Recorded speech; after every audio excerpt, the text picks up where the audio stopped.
ಬರಮಾಡ್ಕೊಳ್ಳೋಣ. ಇನ್ನೊಂದ್ಸಲ ಜೋರಾಗಿ ರಾಹುಲ್ ಗಾಂಧಿ, ರಾಹುಲ್ ಗಾಂಧಿ, ಮಲ್ಲಿಕಾರ್ಜುನ್ ಖರ್ಗೆ, ಸಿದ್ದರಾಮಯ್ಯ, ಸಿದ್ದರಾಮಯ್ಯ.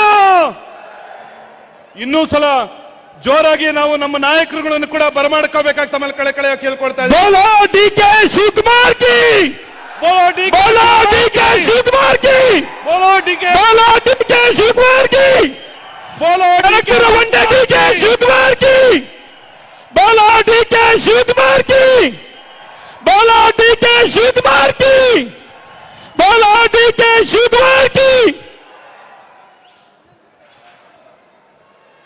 बोलो डीके शिवकुमार की, बोलो मधु बंगारप्पनवರಿಗೆ.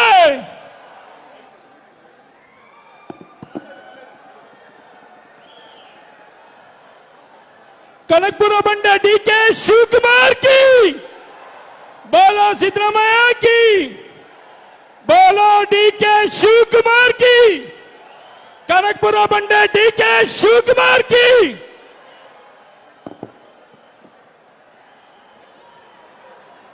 बोलो भारत माता की, कांग्रेस पार्टी की, सोनिया गांधी की, राहुल गांधी की, मल्लिकार्जुन खड़गे की, सिद्धरामैया की. ಬಂಧುಗಳೇ, ಇವತ್ತು ಶಿವಮೊಗ್ಗದಲ್ಲಿ ಒಂದು ದೊಡ್ಡ ಐತಿಹಾಸಿಕವಾದಂತಹ ಸಮಾವೇಶ. ನಮ್ಮ ರಾಷ್ಟ್ರೀಯ ಅಧ್ಯಕ್ಷರಾದಂತ ಮಲ್ಲಿಕಾರ್ಜುನ್ ಖರ್ಗೆ ಸಾಹೇಬರು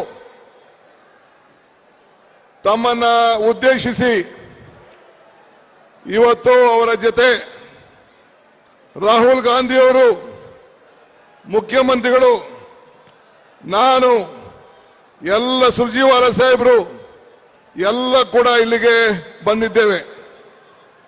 ನಾನು ಕಾಂಗ್ರೆಸ್ ಪಕ್ಷದ ಪರವಾಗಿ ಮೊದಲು ನಮ್ಮ ರಾಷ್ಟ್ರೀಯ ಅಧ್ಯಕ್ಷರಾದಂಥ ನಮ್ಮ ಬಂಗಾರಪ್ಪನವರ ಸಂಪುಟದಲ್ಲಿ ಮಂತ್ರಿಯಾಗಿ ಅವರ ಆತ್ಮೀಯತೆಯನ್ನು ಬಹಳ ಉನ್ನತ ಮಟ್ಟದಲ್ಲಿ ನಾವು ಜೊತೆಯಲ್ಲಿ ಇದ್ದಂಥವರು. ಅವರು ಇವತ್ತು ಎಐಸಿಸಿ ಅಧ್ಯಕ್ಷರಾಗಿದ್ದಾರೆ. ನಿಮ್ಮೆಲ್ಲರ ಪರವಾಗಿ ಮಲ್ಲಿಕಾರ್ಜುನ್ ಖರ್ಗೆ ಅವರಿಗೆ ನಾನು ಹೃದಯಪೂರ್ವಕವಾದಂತಹ ಸ್ವಾಗತವನ್ನು ನಾನು ಬಯಸ್ತಾ ಇದ್ದೇನೆ. ಮಲ್ಲಿಕಾರ್ಜುನ್ ಖರ್ಗೆ ಸಾಹೇಬರಿಗೆ. ಸರ್, ಖರ್ಗೆ ಸಾಹೇಬ್ರೆ, ತಮಗೆ ನಾನು ಮಲ್ಲಿಕಾರ್ಜುನ್ ಖರ್ಗೆ ಸಾಹೇಬ್ರಿಗೆ ತಮ್ಮೆಲ್ಲರ ಪರವಾಗಿ ನಾನು ಸ್ವಾಗತವನ್ನ ಬಯಸ್ತಾ ಇದ್ದೇನೆ. ಮತ್ತು ನಮ್ಮ ರಾಷ್ಟ್ರೀಯ ನಾಯಕರಾದಂತ ರಾಹುಲ್ ಗಾಂಧಿ ಅವರು, ನಾನು ಶಿವಮೊಗ್ಗಕ್ಕೆ ಹೋಗಲೇಬೇಕು, ಶಿವಮೊಗ್ಗದಲ್ಲಿ ಭಾಷಣ ಮಾಡಲೇಬೇಕು, ಬಂಗಾರಪ್ಪನವರ ಸುಪುತ್ರಿಗೆ ನನ್ನ ಬೆಂಬಲವನ್ನು ವ್ಯಕ್ತಪಡಿಸಲೇಬೇಕು ಅಂತೇಳಿ ಕಾಂಗ್ರೆಸ್ ಅಭ್ಯರ್ಥಿ ಶಿವಮೊಗ್ಗದಲ್ಲಿ ಗೆಲ್ಲೇಬೇಕು ಅಂತೇಳಿ ಇವತ್ತು ಅವರು ಬಂದಿದ್ದಾರೆ. ಶ್ರೀ ರಾಹುಲ್ ಗಾಂಧಿ ಅವರಿಗೆ ತಮ್ಮೆಲ್ಲರ ಪರವಾಗಿ ನಾನು ಸ್ವಾಗತವನ್ನು ನಾನು ಬಯಸ್ತಾ ಇದ್ದೇನೆ. ಮತ್ತು ನಮ್ಮ ಮುಖ್ಯಮಂತ್ರಿಗಳು ಕೂಡ ಬಂದಿದ್ದಾರೆ. ಸಿದ್ದರಾಮಯ್ಯ ಸಾಹೇಬರು ಗುಲ್ಬರ್ಗ ಮುಗಿಸಿ ಈಗ ತಾನೇ ನಾವು ಗುಲ್ಬರ್ಗ ಯಾದಗಿರೆಲ್ಲ ಮುಗಿಸಿ ನಾವು ಬಂದಿದ್ದೇವೆ. ಅವರು ಕೂಡ ನಿಮ್ಮೆಲ್ಲರ ಪರವಾಗಿ ನಾನು ಸ್ವಾಗತವನ್ನ, ಸಿದ್ದರಾಮಯ್ಯ ಸಾಹೇಬರು ಕೂಡ ನಾನು ಸ್ವಾಗತವನ್ನ ನಾನು ಬಯಸ್ತಾ ಇದ್ದೇನೆ. ಇದಲ್ಲದೆ ಸುರ್ಜಿವಾಲ ಸಾಹೇಬರು ನಮ್ಮ ಎಐಸಿಸಿಯ ಪ್ರಧಾನ ಕಾರ್ಯದರ್ಶಿಗಳು,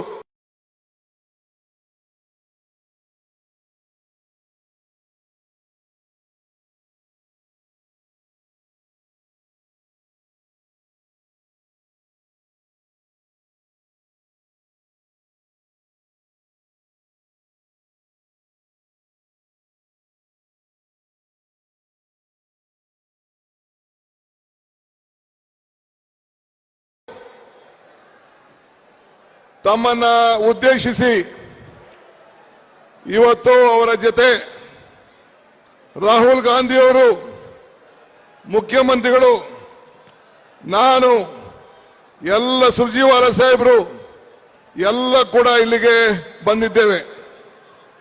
ನಾನು ಕಾಂಗ್ರೆಸ್ ಪಕ್ಷದ ಪರವಾಗಿ ಮೊದಲು ನಮ್ಮ ರಾಷ್ಟ್ರೀಯ ಅಧ್ಯಕ್ಷರಾದಂಥ ನಮ್ಮ ಬಂಗಾರಪ್ಪನವರ ಸಂಪುಟದಲ್ಲಿ ಮಂತ್ರಿಯಾಗಿ ಅವರ ಆತ್ಮೀಯತೆಯನ್ನು ಬಹಳ ಉನ್ನತ ಮಟ್ಟದಲ್ಲಿ ನಾವೆಲ್ಲರ ಜೊತೆಯಲ್ಲಿ ಇದ್ದಂಥವರು. ಅವರು ಇವತ್ತು ಎಐಸಿಸಿ ಅಧ್ಯಕ್ಷರಾಗಿದ್ದಾರೆ. ನಿಮ್ಮೆಲ್ಲರ ಪರವಾಗಿ ಮಲ್ಲಿಕಾರ್ಜುನ್ ಖರ್ಗೆ ಅವರಿಗೆ ನಾನು ಹೃದಯಪೂರ್ವಕವಾದಂತಹ ಸ್ವಾಗತವನ್ನು ನಾನು ಬಯಸ್ತಾ ಇದ್ದೇನೆ. ಮಲ್ಲಿಕಾರ್ಜುನ್ ಖರ್ಗೆ ಸಾಹೇಬ್ರಿಗೆ. ಸರ್ ಖರ್ಗೆ ಸಾಹೇಬ್ರೆ, ತಮಗೆ ನಾನು ಮಲ್ಲಿಕಾರ್ಜುನ್ ಖರ್ಗೆ ಸಾಹೇಬ್ರಿಗೆ ತಮ್ಮೆಲ್ಲರ ಪರವಾಗಿ ನಾನು ಸ್ವಾಗತವನ್ನ ಬಯಸ್ತಾ ಇದ್ದೇನೆ. ಮತ್ತು ನಮ್ಮ ರಾಷ್ಟ್ರೀಯ ನಾಯಕರಾದಂತ ರಾಹುಲ್ ಗಾಂಧಿ ಅವರು, ನಾನು ಶಿವಮೊಗ್ಗಕ್ಕೆ ಹೋಗಲೇಬೇಕು, ಶಿವಮೊಗ್ಗದಲ್ಲಿ ಭಾಷಣ ಮಾಡಲೇಬೇಕು, ಬಂಗಾರಪ್ಪನವರ ಸುಪುತ್ರಿಗೆ ನನ್ನ ಬೆಂಬಲವನ್ನು ವ್ಯಕ್ತಪಡಿಸಲೇಬೇಕು ಅಂತೇಳಿ ಕಾಂಗ್ರೆಸ್ ಅಭ್ಯರ್ಥಿ ಶಿವಮೊಗ್ಗದಲ್ಲಿ ಗೆಲ್ಲೇಬೇಕು ಅಂತೇಳಿ ಇವತ್ತು ಅವರು ಬಂದಿದ್ದಾರೆ. ಶ್ರೀ ರಾಹುಲ್ ಗಾಂಧಿ ಅವರಿಗೆ ತಮ್ಮೆಲ್ಲರ ಪರವಾಗಿ ನಾನು ಸ್ವಾಗತವನ್ನು ನಾನು ಬಯಸ್ತಾ ಇದ್ದೇನೆ. ಮತ್ತು ನಮ್ಮ ಮುಖ್ಯಮಂತ್ರಿಗಳು ಕೂಡ ಬಂದಿದ್ದಾರೆ. ಸಿದ್ದರಾಮಯ್ಯ ಸಾಹೇಬರು ಗುಲ್ಬರ್ಗ ಮುಗಿಸಿ ಈಗ ತಾನೇ ನಾವು ಗುಲ್ಬರ್ಗ ಯಾದಗಿರೆಲ್ಲ ಮುಗಿಸಿ ನಾವು ಬಂದಿದ್ದೇವೆ.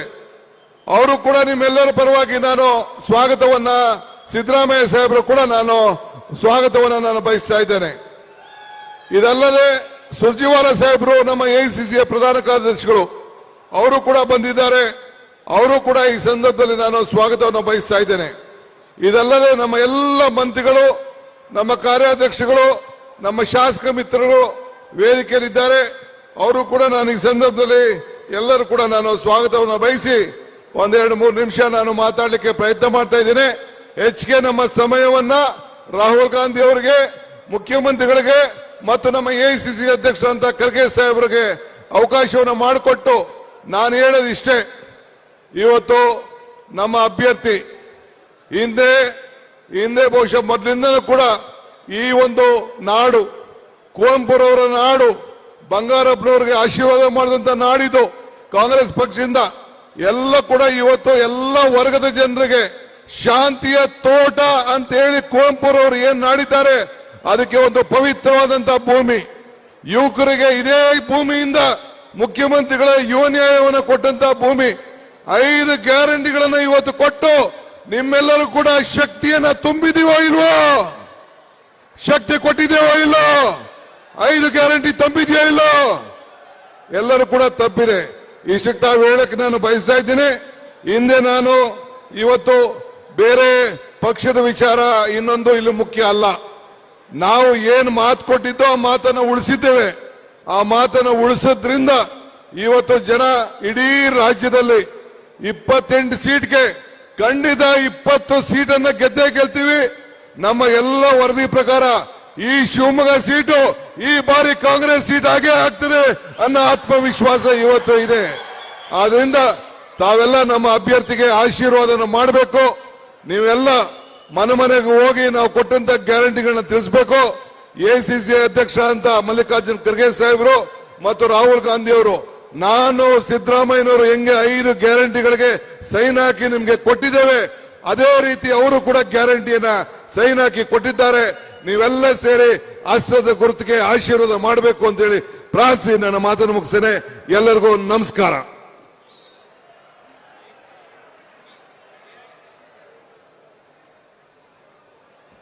ಎಲ್ಲರಿಗೂ ನಮಸ್ಕಾರ. ಒಂದ್ಸತಿ ಒಂದು ಘೋಷಣೆ ಹೋಗ್ಲಿ, ಇಡೀ ದೇಶಕ್ಕೆ ಕಾಣ್ಲಿ. ಯಾಕೆಂದ್ರೆ ಕಾಂಗ್ರೆಸ್ ಪಕ್ಷದ ಎಲ್ಲ ವರಿಷ್ಠರು ಇವತ್ತು ಪುಣ್ಯಭೂಮಿ ಶಿವಮೊಗ್ಗಕ್ಕೆ ಬಂದಿದ್ದಾರೆ. ಕಾಂಗ್ರೆಸ್ ಪಕ್ಷಕ್ಕೆ, ಸನ್ಮಾನ್ಯ ರಾಹುಲ್ ಗಾಂಧಿ ಅವರಿಗೆ, ಸನ್ಮಾನ್ಯ ಖರ್ಗೆ ಸಾಹೇಬರಿಗೆ, ಸನ್ಮಾನ್ಯ ಸಿದ್ದರಾಮಯ್ಯ ಸಾಹೇಬರಿಗೆ, ಸನ್ಮಾನ್ಯ ಡಿ.ಕೆ. ಶಿವಕುಮಾರ್ ಸಾಹೇಬರಿಗೆ ಮತ್ತೊಮ್ಮೆ ಎಲ್ಲರಿಗೂ ನಮಸ್ಕಾರ. ವೇದಿಕೆಗೆ ನಮ್ಮ ರಾಷ್ಟ್ರೀಯ ಅಧ್ಯಕ್ಷರು, ನನ್ನ ತಂದೆ ಬಂಗಾರಪ್ಪಾಜಿಯವರ ಅನುಯಾಯಿಗಳು, ನನ್ನ ಹಿರಿಯರು, ನಮ್ಮ ಪಕ್ಷದ ಉನ್ನತ ಅಧ್ಯಕ್ಷರಾಗಿರ್ತಕ್ಕಂಥ ಶ್ರೀಯುತ ಮಲ್ಲಿಕಾರ್ಜುನ್ ಖರ್ಗೆ ಸಾಹೇಬರಿಗೆ ನಾನು ವೇದಿಕೆಯನ್ನ ಮಾತಾಡಲಿಕ್ಕೆ ನಾನು ಅವಕಾಶವನ್ನು ಮಾಡಿಕೊಡ್ತೀನಿ. ಎಲ್ಲರೂ ಸ್ವಲ್ಪ ಚಪ್ಪಾಳೆ ಮೂಲಕ ದೊಡ್ಡಕ್ಕೆ ಕೇಳಿಸಬೇಕು.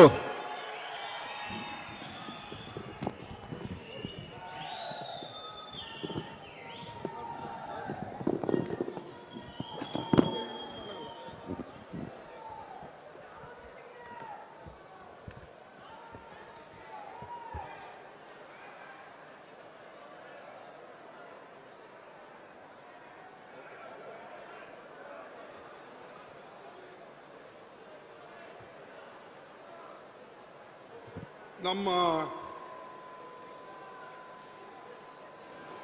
ನೆಚ್ಚಿನ ನಾಯಕರು ಹಾಗೂ ಕನ್ಯಾಕುಮಾರಿಯಿಂದ ಕಾಶ್ಮೀರವರೆಗೆ ಹಾಗೂ ಮಣಿಪುರಿಂದ ಮುಂಬೈವರೆಗೆ ಭಾರತ್ ಜೋಡೋ ಯಾತ್ರಾ ಪ್ರಾರಂಭ ಮಾಡಿ ದೇಶಕ್ಕೆ ಒಕ್ಕಟ್ಟಿಡ್ತಕ್ಕಂಥ ಸರ್ವ ಪ್ರಯತ್ನವನ್ನು ಮಾಡಿದಂಥ ನಮ್ಮ ಯುವ ನಾಯಕರಾದ ಶ್ರೀ ರಾಹುಲ್ ಗಾಂಧೀಜಿಯವರೇ, ವೇದಿಕೆ ಮೇಲೆ ಕುಳಿತಂತ ಮುಖ್ಯಮಂತ್ರಿಗಳಾದ ಶ್ರೀ ಸಿದ್ದರಾಮಯ್ಯಜಿಯವರೇ, ರಣದೀಪ್ ಸುರ್ಜೇವಾಲಾಜಿಯವರೇ, ಡಿ.ಕೆ. ಶಿವಕುಮಾರ್ಜಿಯವರೇ, ಮಧು ಬಂಗಾರಪ್ಪನವರೇ, ಶಿವರಾಜ್ ಕುಮಾರ್ ಅವರೇ ಹಾಗೂ ಗೋಪಾಲ್ ಕೃಷ್ಣ ಬೇಲೂರ್ ಅವರೇ ಹಾಗೂ ಸಂಗಮೇಶ್ವರರೇ, ಟಿ.ಬಿ. ಜಯಚಂದ್ರ ಅವರೇ ಹಾಗೂ ಷಡಾಕ್ಷರಿ ಅವರೇ, ಕ್ಷಮಿಸಬೇಕು, ವೇದಿಕೆ ಮೇಲೆ ಕುಳಿತಂತ ಅನೇಕ ಗಣ್ಯರಿದ್ದಾರೆ. ಎಲ್ಲರ ಹೆಸರನ್ನು ತೆಗೆದುಕೊಳ್ಳಕ್ಕಾಗೋದಿಲ್ಲ. ಅದಕ್ಕೆ ವೇದಿಕೆ ಮೇಲೆ ಕುಳಿತಂತ ಎಲ್ಲ ನಾಯಕರೇ, ಇಲ್ಲಿ ಕುಳಿತಂತ ನಮ್ಮ ರೈತ ಬಾಂಧವರೇ, ಯುವ ನಾಯಕರೇ, ತಾಯಿಂದರೇ ಹಾಗೂ ಮಾಧ್ಯಮದ ಮಿತ್ರರೇ, ಇವತ್ತು ವಿಶೇಷವಾಗಿ ನಾವೆಲ್ಲರೂ ಕೂಡ ಇಲ್ಲಿ ಚುನಾವಣಾ ಪ್ರಚಾರಕ್ಕಾಗಿ ಬಂದಿದ್ದೇವೆ. ಚುನಾವಣಾ ಪ್ರಚಾರದಲ್ಲಿ ನಾವು ಕೆಲವು ನ್ಯಾಯಗಳನ್ನು ನಿಮ್ಮ ಮುಂದೆ ಇಡಬೇಕು ಮತ್ತು ಕೆಲವು ಕೊಡುಗೆಗಳನ್ನು ನಮ್ಮ ದೇಶದ ಜನರಿಗೆ ನಾವು ಕೊಡಬೇಕು ಅಂತ ಹೇಳಿ ಇಲ್ಲಿ ನಿಮ್ಮೆಲ್ಲರಿಗೆ ಹೇಳಬೇಕು ಅನ್ನತಕ್ಕಂಥ ದೃಷ್ಟಿಯಿಂದ ಬಂದಿದ್ದೇವೆ. ಈಗಾಗಲೇ ಕರ್ನಾಟಕ ರಾಜ್ಯದ ಕಾಂಗ್ರೆಸ್ ಪಕ್ಷದ ಮುಖ್ಯಮಂತ್ರಿಗಳು ಹಾಗೂ ಮಂತ್ರಿಗಳು, ಕಾಂಗ್ರೆಸ್ ಪಕ್ಷದ ಅಧ್ಯಕ್ಷರು ಇವರೆಲ್ಲ ಸೇರಿ 5 ನ್ಯಾಯ ಸ್ಕೀಮನ್ನ 5 ಗ್ಯಾರಂಟಿಯನ್ನ ಅವರು ಕೊಟ್ಟಿದ್ದಾರೆ. ಪ್ರತಿ ಒಬ್ಬರಿಗೆ ಒಂದೊಂದು ಸ್ಕೀಮ್ ಅನುಕೂಲ ಆಗ್ತಕ್ಕಂಥ ದೃಷ್ಟಿಯಿಂದ ಅದು ಬಸ್ ಪ್ರಯಾಣ ಇರಬಹುದು, ಗೃಹಲಕ್ಷ್ಮಿ ಯೋಜನೆ ಇರಬಹುದು, ಗೃಹ ಜ್ಯೋತಿ ಯೋಜನೆ ಇರಬಹುದು, ಅನ್ನಭಾಗ್ಯ ಇರಬಹುದು, ಶಕ್ತಿ ಸ್ಕೀಮ್ ಇರಬಹುದು ಮತ್ತು ಯುವ ನಿಧಿ ಇರಬಹುದು. ಇವೆಲ್ಲನೂ ಕೂಡ ರಾಜ್ಯಕ್ಕೆ ಸಂಬಂಧಪಟ್ಟಂತ ಕೆಲವು ಗ್ಯಾರಂಟಿಗಳನ್ನು ಈಗಾಗಲೇ ನಿನಗೆ ತಲುಪ್ತಾ ಇದೆ. ಆದರೆ ರಾಹುಲ್ ಗಾಂಧೀಜಿ ಅವರು ಕೆಲವು ಯೋಜನೆಗಳು ರಾಷ್ಟ್ರ ಮಟ್ಟದಲ್ಲಿ ನಮ್ಮ ಅಲೈನ್ಸ್ ಪಾರ್ಟ್ನರ್ಸ್ ಅಂದ್ರೆ ಎಲ್ಲ ಪಕ್ಷದ ಒಕ್ಕೂಟ ಸೇರಿ ಏನ್ ನಾವು ಮಾಡಿದ್ದೇವೆ, ಅಲ್ಲಿ ಆ ಪಕ್ಷದ ಕೆಲವು ನ್ಯಾಯ ಯೋಜನೆಗಳನ್ನು ರಾಹುಲ್ ಗಾಂಧಿ ಅವರು ಹೇಳಿದ್ದಾರೆ. ಅದನ್ನು ನಾವು ಅಧಿಕಾರಕ್ಕೆ ಬಂದರೆ ಆ ಯೋಜನೆಗಳು ಖಂಡಿತವಾಗಿ ನಾವು ಜಾರಿಗೆ ತರ್ತೇವೆ. ಯಾವ ರೀತಿಯಾಗಿ ಕರ್ನಾಟಕ ಸರ್ಕಾರ ತಂದಿದೆ. ಬಂಧುಗಳೇ, ನಮ್ಮ 5 ನ್ಯಾಯಗಳಿವೆ, 25 ಗ್ಯಾರಂಟಿಗಳಿವೆ. ಮೊದಲನೇದಾಗಿ ನಮ್ಮ ಮಹಿಳಾ ನ್ಯಾಯ, ಹೆಣ್ಣು ಮಕ್ಕಳಿಗೆ ಪ್ರತಿ ವರ್ಷ ಅವರ ಅಕೌಂಟ್ನಲ್ಲಿ 1 ಲಕ್ಷ ರೂಪಾಯಿ ಕೊಡ್ತಕ್ಕಂಥ ಯೋಜನೆ ನಾವು ಹಾಕಿದ್ದೀವಿ. ಇಡೀ ದೇಶದಲ್ಲೇ ಯಾರೂ ಮಾಡಿಲ್ಲ. ನಮ್ಮ ಗ್ಯಾರಂಟಿಗಳು ಅದು ಕರ್ನಾಟಕ ಇರಬಹುದು, ತೆಲಂಗಾಣ ಇರಬಹುದು, ಹಿಮಾಚಲ್ ಇರಬಹುದು. ಅದೇ ರೀತಿಯಾಗಿ ಇಡೀ ದೇಶದ ನಾಗರಿಕರಿಗೆ ಈ ಒಂದು ಮಹಾಲಕ್ಷ್ಮಿ ಯೋಜನೆ ಮಹಿಳಾ ನ್ಯಾಯ ಈ ಯೋಜನೆಯನ್ನ ನಾವು ನಿಮಗೆ ಕೊಡ್ತಾ ಇದ್ದೇವೆ. 1 ಲಕ್ಷ ರೂಪಾಯಿ ಪ್ರತಿ ವರ್ಷ ಕೊಡ್ತೇವೆ. ಎರಡನೇದು, ಯುವಕರಿಗೆ 1 ಲಕ್ಷ ರೂಪಾಯಿ ಕೊಟ್ಟು ಅವರಿಗೆ ಟ್ರೈನಿಂಗ್ ಕೊಟ್ಟು ಮತ್ತು ನೌಕರಿಗೆ ಯೋಗ್ಯರಾಗತಕ್ಕಂಥ ಕೆಲಸವನ್ನ ಮಾಡ್ತೇವೆ. ಅವರಿಗೆ ಪ್ರತಿ ತಿಂಗಳ 8,500 ರೂಪಾಯಿ ನಾವು ಕೊಟ್ಟು ಟ್ರೈನಿಂಗ್ ಕೊಟ್ಟು ಅಪ್ರೆಂಟಿಸ್ಶಿಪ್ ಕೊಟ್ಟು ಅವರಿಗೆ ಎಲ್ಲರಿಗೂ ಕೂಡ ಅನುಕೂಲ ಮಾಡಿಕೊಡ್ತೇವೆ. ಅದೇ ರೀತಿಯಾಗಿ ಸಾಲ ಮನ್ನಾ, ರೈತರ ಸಾಲ ಮನ್ನಾ ನಾವು ಮಾಡೇ ತೀರ್ತೇವೆ. ನಾವು ಅಧಿಕಾರಕ್ಕೆ ಬಂದರೆ ಖಂಡಿತವಾಗಿ, ಹಿಂದೆ ಸೋನಿಯಾ ಗಾಂಧೀಜಿಯವರು ಚೇರ್ಪರ್ಸನ್ ಇದ್ದಾಗ, ಮನಮೋಹನ್ ಸಿಂಗ್ ಅವರು ಪ್ರಧಾನಮಂತ್ರಿ ಆಗಿದ್ದಾಗ ನಾವು 72,000 ಕೋಟಿ ರೂಪಾಯಿ ಸಾಲ ಮನ್ನಾವನ್ನ ರೈತರದ್ದು ಮಾಡಿಕೊಟ್ಟಿದ್ದೇವೆ. ಈಗೂ ಕೂಡ ನಾವು ರೈತರ ಸಾಲ ಮನ್ನಾ ಮಾಡಿಕೊಡ್ತೇವೆ ಅನ್ನತಕ್ಕಂಥ ಇದು ರೈತರ ನ್ಯಾಯ. ಆಮೇಲೆ ಶ್ರಮಿಕ ನ್ಯಾಯ, ನಮ್ಮ ಕೂಲಿಕಾರರಿಗೆ ನಿನ್ನೆ ನಿಮಗೆ ಗೊತ್ತಿದೆ ಒಂದು ಕಾರ್ಮಿಕರ ದಿನಾಚರಣೆ ಆಯಿತು.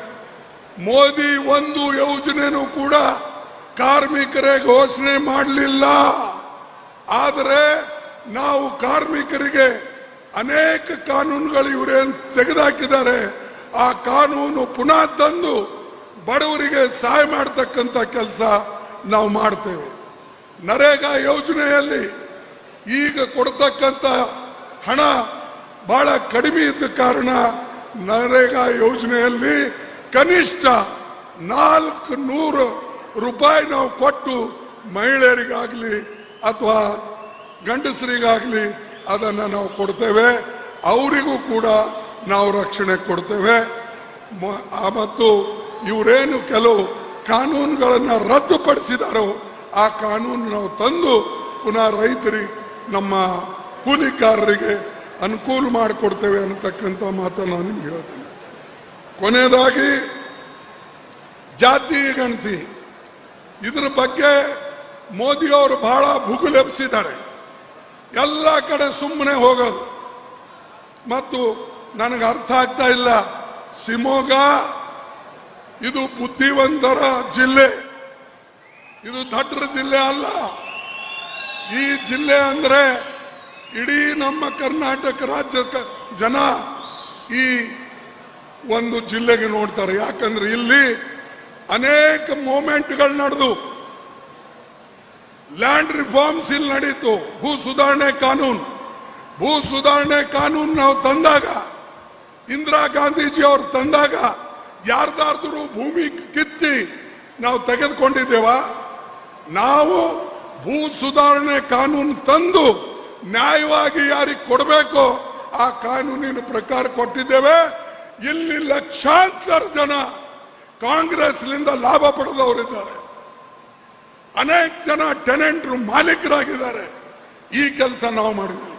ನಾವು ಯಾರ ಮನೆಯಾಗ ಹೋಗಿ ಮಂಗಳಸೂತ್ರ ಕದ್ದಿಲ್ಲ, ಯಾರ ಮನೆಯಲ್ಲಿ ಹೋಗಿ ಅಲ್ಮಾರಿದಾಗ ಎಷ್ಟು ದುಡ್ಡಿದೆ ಅಂತ ನಾವು ಮಾಡಿಲ್ಲ. ಇದು ಎಲ್ಲ ಮೋದಿಜಿ ಅವರು ಭುಗುಲೆಬ್ಬಿಸ್ತಾರೆ. ಏನೋ ಏನು ಹೇಳಬೇಕು ಅದು ಹೇಳೋದಿಲ್ಲ. ಬಡವರ ಬಗ್ಗೆ ಏನು ಹೇಳಿ ಮಾಡಿದ್ರಿ ನೀವು ಹೇಳಿ, ಯುವಕರ ಬಗ್ಗೆ ಎಂಪ್ಲಾಯ್ಮೆಂಟ್ ಎಷ್ಟು ಕೊಟ್ಟಿರಿ ನೀವು ಹೇಳಿ. ಅದನ್ನ ಬಿಟ್ಟು ನಿಮ್ಮ ಭೂಮಿ ಕಸ್ಕೊಳ್ತಾರೆ, ನಿಮ್ಮ ಮಂಗಳಸೂತ್ರ ತಗೊಳ್ತಾರೆ, ನಿಮ್ಮ ಬಂಗಾರ ತಗೊಳ್ತಾರೆ, ನಿಮ್ಮ ಬೆಳ್ಳಿ ತಗೊಳ್ತಾರೆ. ಅರೆ, ಇದು ಏನಾದ್ರೂ ಒಬ್ಬ ಮುಖ್ಯಮಂತ್ರಿ ಹೇಳ್ತಕ್ಕಂಥದ? ಸಾಧ್ಯ. ಅದಕ್ಕೆ ಬಂಧುಗಳೇ, ಅವ್ರೇನು ಹೇಳ್ತಾರೆ ಇದಕ್ಕೆ ಹೋಗಬೇಡಿ ನೀವು. ನಾವು ಯಾವಾಗಲೂ ನ್ಯಾಯದ ಪ್ರಕಾರ ಬಡವರ ಪರವಾಗಿ ನಾವಿದ್ದೇವೆ. ಈ ಶಿವಮೊಗ್ಗ ಜಿಲ್ಲೆಯಲ್ಲಂತೂ ಬಡವರ ಪರವಾಗಿ ಹೋರಾಟ ಬಹಳ ದಿವಸದಿಂದ ಆಗಿದೆ. ಬಂಗಾರಪ್ಪನವರು ಇದ್ದಾಗ ಕಾಗೋಡು ತಿಮ್ಮಪ್ಪನವರು ಕೂಡ ಇದ್ದಾರೆ, ರಾಮ್ ಮನೋಹರ್ ಲೋಹಿಯಾ ಅವರು ಬಂದರು, ಅನೇಕ ಜನ ಬಂದು ಇಲ್ಲಿ ದೊಡ್ಡ ಚಳವಳಿಗಳು ಮಾಡಿದ್ರು. ಆದರೆ ಕಾಂಗ್ರೆಸ್ ಪಾರ್ಟಿ, ಇಂದಿರಾ ಗಾಂಧಿ ಅವರು ಭೂ ಸುಧಾರಣೆ ತಂದು ಎಲ್ಲರಿಗೆ ಜಮೀನು ಕೊಡ್ತಕ್ಕಂಥದ್ದು ಮಾಡಿದ್ರು. ಈ ಕೆಲಸ ನಾವು ಮಾಡ್ತೇವೆ ಬಡವರ ಪರವಾಗಿ. ಅದಕ್ಕಾಗಿ ಬಂಧುಗಳೇ, ನಾನು ಹೆಚ್ಚು ಹೇಳಕ್ ಹೋಗೋದಿಲ್ಲ. ನಾವು ಬಡವರ ಪರ ಇದ್ದೇವೆ, ಹೋರಾಡ್ತೇವೆ. ರಾಹುಲ್ ಗಾಂಧೀಜಿ ಅವರು ಹಗಲು ರಾತ್ರಿ ಎಲ್ಲ ಕಡೆ ಅಡ್ಡಾಡ್ತಾರೆ, ಪ್ರತಿ ಒಂದು ಕಡೆ ಹೋಗಿದ್ದಾರೆ. ಇವತ್ತು ಅವ್ರ ಮೇಲೆ 10 ಕೇಸ್ಗಳು ಹಾಕಿದ್ದಾರೆ ಮೋದಿಜಿಯವರು, ಶಾ ಅವರು. ಮತ್ತು ಏನಾದರೂ ದಿನ ಮೋದಿಗೆ ಮತ್ತು ಶಾ ಅವರಿಗೆ ಕಾಂಗ್ರೆಸ್ ಬೈದೇ ಹೋದ್ರೆ ಅವರಿಗೆ ಬಹುಶಃ ಅವರಿಗೆ ಅನ್ನ ಅದೇನು ಜೀರ್ಣ ಆಗ್ತದೋ ಇಲ್ಲೋ ಗೊತ್ತಿಲ್ಲ. ನಮ್ಮ ಪಾರ್ಟಿಗೆ ಬೈಬೇಕು, ಗಾಂಧಿ ಫ್ಯಾಮಿಲಿಗೆ ಬೈಬೇಕು, ಇದೇ ಕೆಲಸ ಮೋದಿಜಿ ಅವ್ರದ್ದು ಮತ್ತು ಶಾದ್. ಆದರೆ ನಾವಿದಕ್ಕೆಲ್ಲ ಹೆದರೋರು ಅಲ್ಲ, ಹೆದರೋದು ಇಲ್ಲ. ಅದರಲ್ಲಿ ರಾಹುಲ್ ಗಾಂಧಿ ಅಂತೂ ಮೊದಲೇ ಹೇಳ್ಬಿಟ್ಟಿದ್ದಾರೆ, ಯಾವುದೇ ಯೋಜನೆ ನಾವು ತಗೊಂಡ್ರೆ ಅದನ್ನ ನಾವು ಅನುಷ್ಠಾನ ಮಾಡಬೇಕು. ಅದಕ್ಕಾಗಿ ಅವರು ಒಂದು ಸ್ಲೋಗನ್ ಕೊಟ್ಟಿದ್ರು, ಡರೋ ಮತ್ ಅಂತ. ಅಂದ್ರೆ ಯಾರು ಹೆದರಬೇಡಿ, ನೀವು ಹೆದರಿದ್ರೆ ಸತ್ರಿ, ಜೋ ಡರ್ ಗಯಾ ಓ ಮರ್ ಗಯಾ.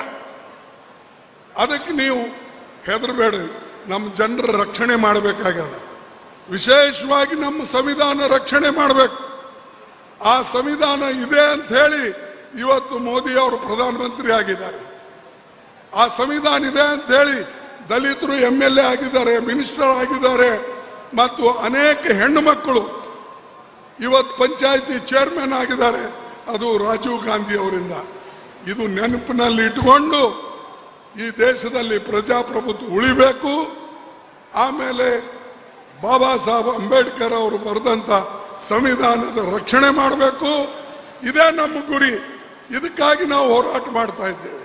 ಆಮೇಲೆ ಬೆಲೆ ಏನು ಏರ್ತಾ ಇದೆ ಅದಕ್ಕೆ ಕಡಿಮೆ ಮಾಡ್ತಕ್ಕಂಥದ್ದು, ಯುವಕರಿಗೆ ನೌಕರಿಗಳು ಕೊಡ್ತಕ್ಕಂಥದ್ದು, ಇವೆಲ್ಲ ಕೆಲಸ ನಾವು ನಮ್ಮ ಪಕ್ಷ ಅಧಿಕಾರಕ್ಕೆ ಬಂದಾಗ ಮಾಡೇ ತೀರ್ತೇವೆ. ಆ ಕೆಲಸ ಅದಕ್ಕಾಗಿ ನಿಮಗೆ ವೋಟ್ ಕೇಳ್ತಾ ಇದ್ದೇವೆ. ನಮ್ಮ ಚಿನ್ನ ಹಸ್ತ ನಿಮಗೆಲ್ಲ ಗೊತ್ತಿದೆ.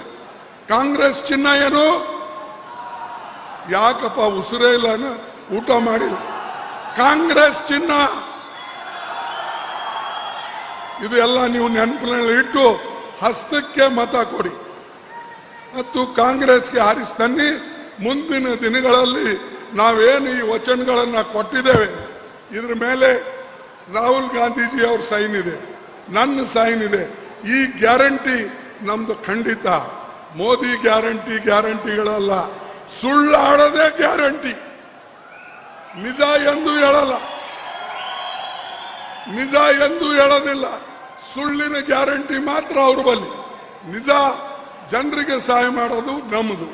ಅದಕ್ಕಾಗಿ ಇಷ್ಟು ಮಾತ್ರ ಈ ಸಂದರ್ಭದಲ್ಲಿ ಹೇಳಿ ಒಂದೆರಡು ನಾನು ಸ್ಲೋಗನ್ ಹೇಳ್ತೇನೆ, ದಯವಿಟ್ಟು ತಾವು ಹೇಳಬೇಕು. ನಾನು ಹೇಳ್ತೇನೆ, ಮೋದಿ ಹಟಾವ್ ದೇಶ ಬಚಾವ್.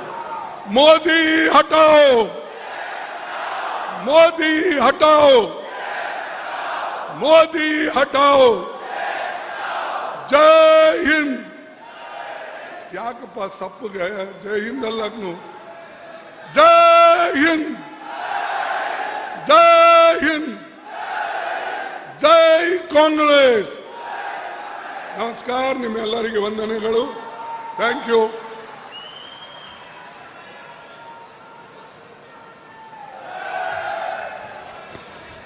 ಧನ್ಯವಾದಗಳು ಖರ್ಗೆ ಸಾಹೇಬರಿಗೆ.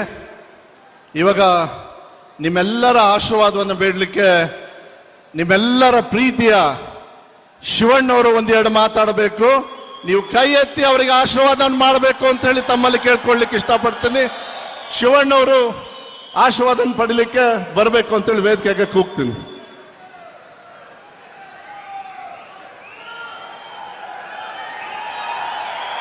ಎಲ್ರಿಗೂ ನಮಸ್ಕಾರ.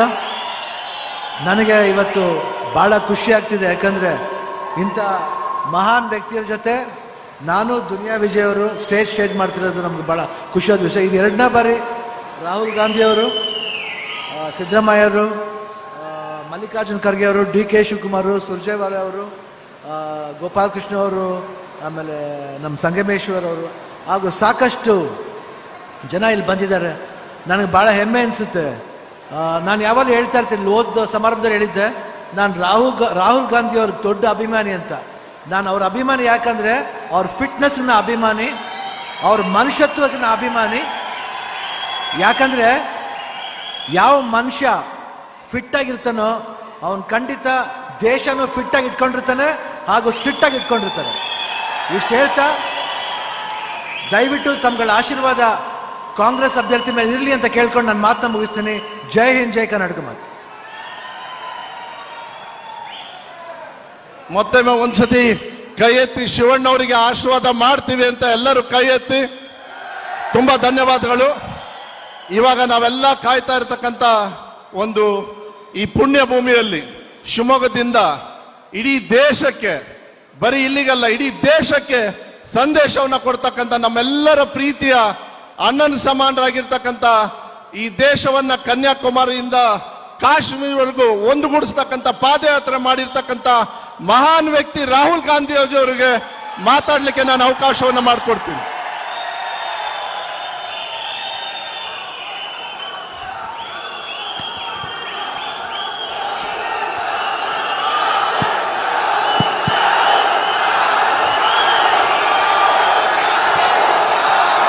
हेलो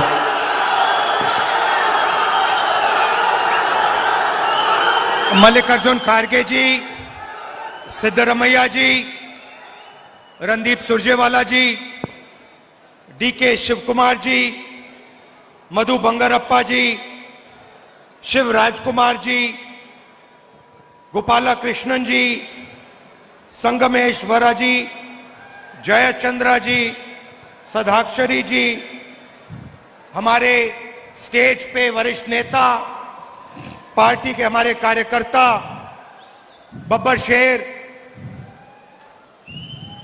भाइयों और बहनों, कर्नाटक के युवाओं, महिलाओं, प्रेस के हमारे मित्रों, आप सबका यहां दिल से बहुत बहुत स्वागत।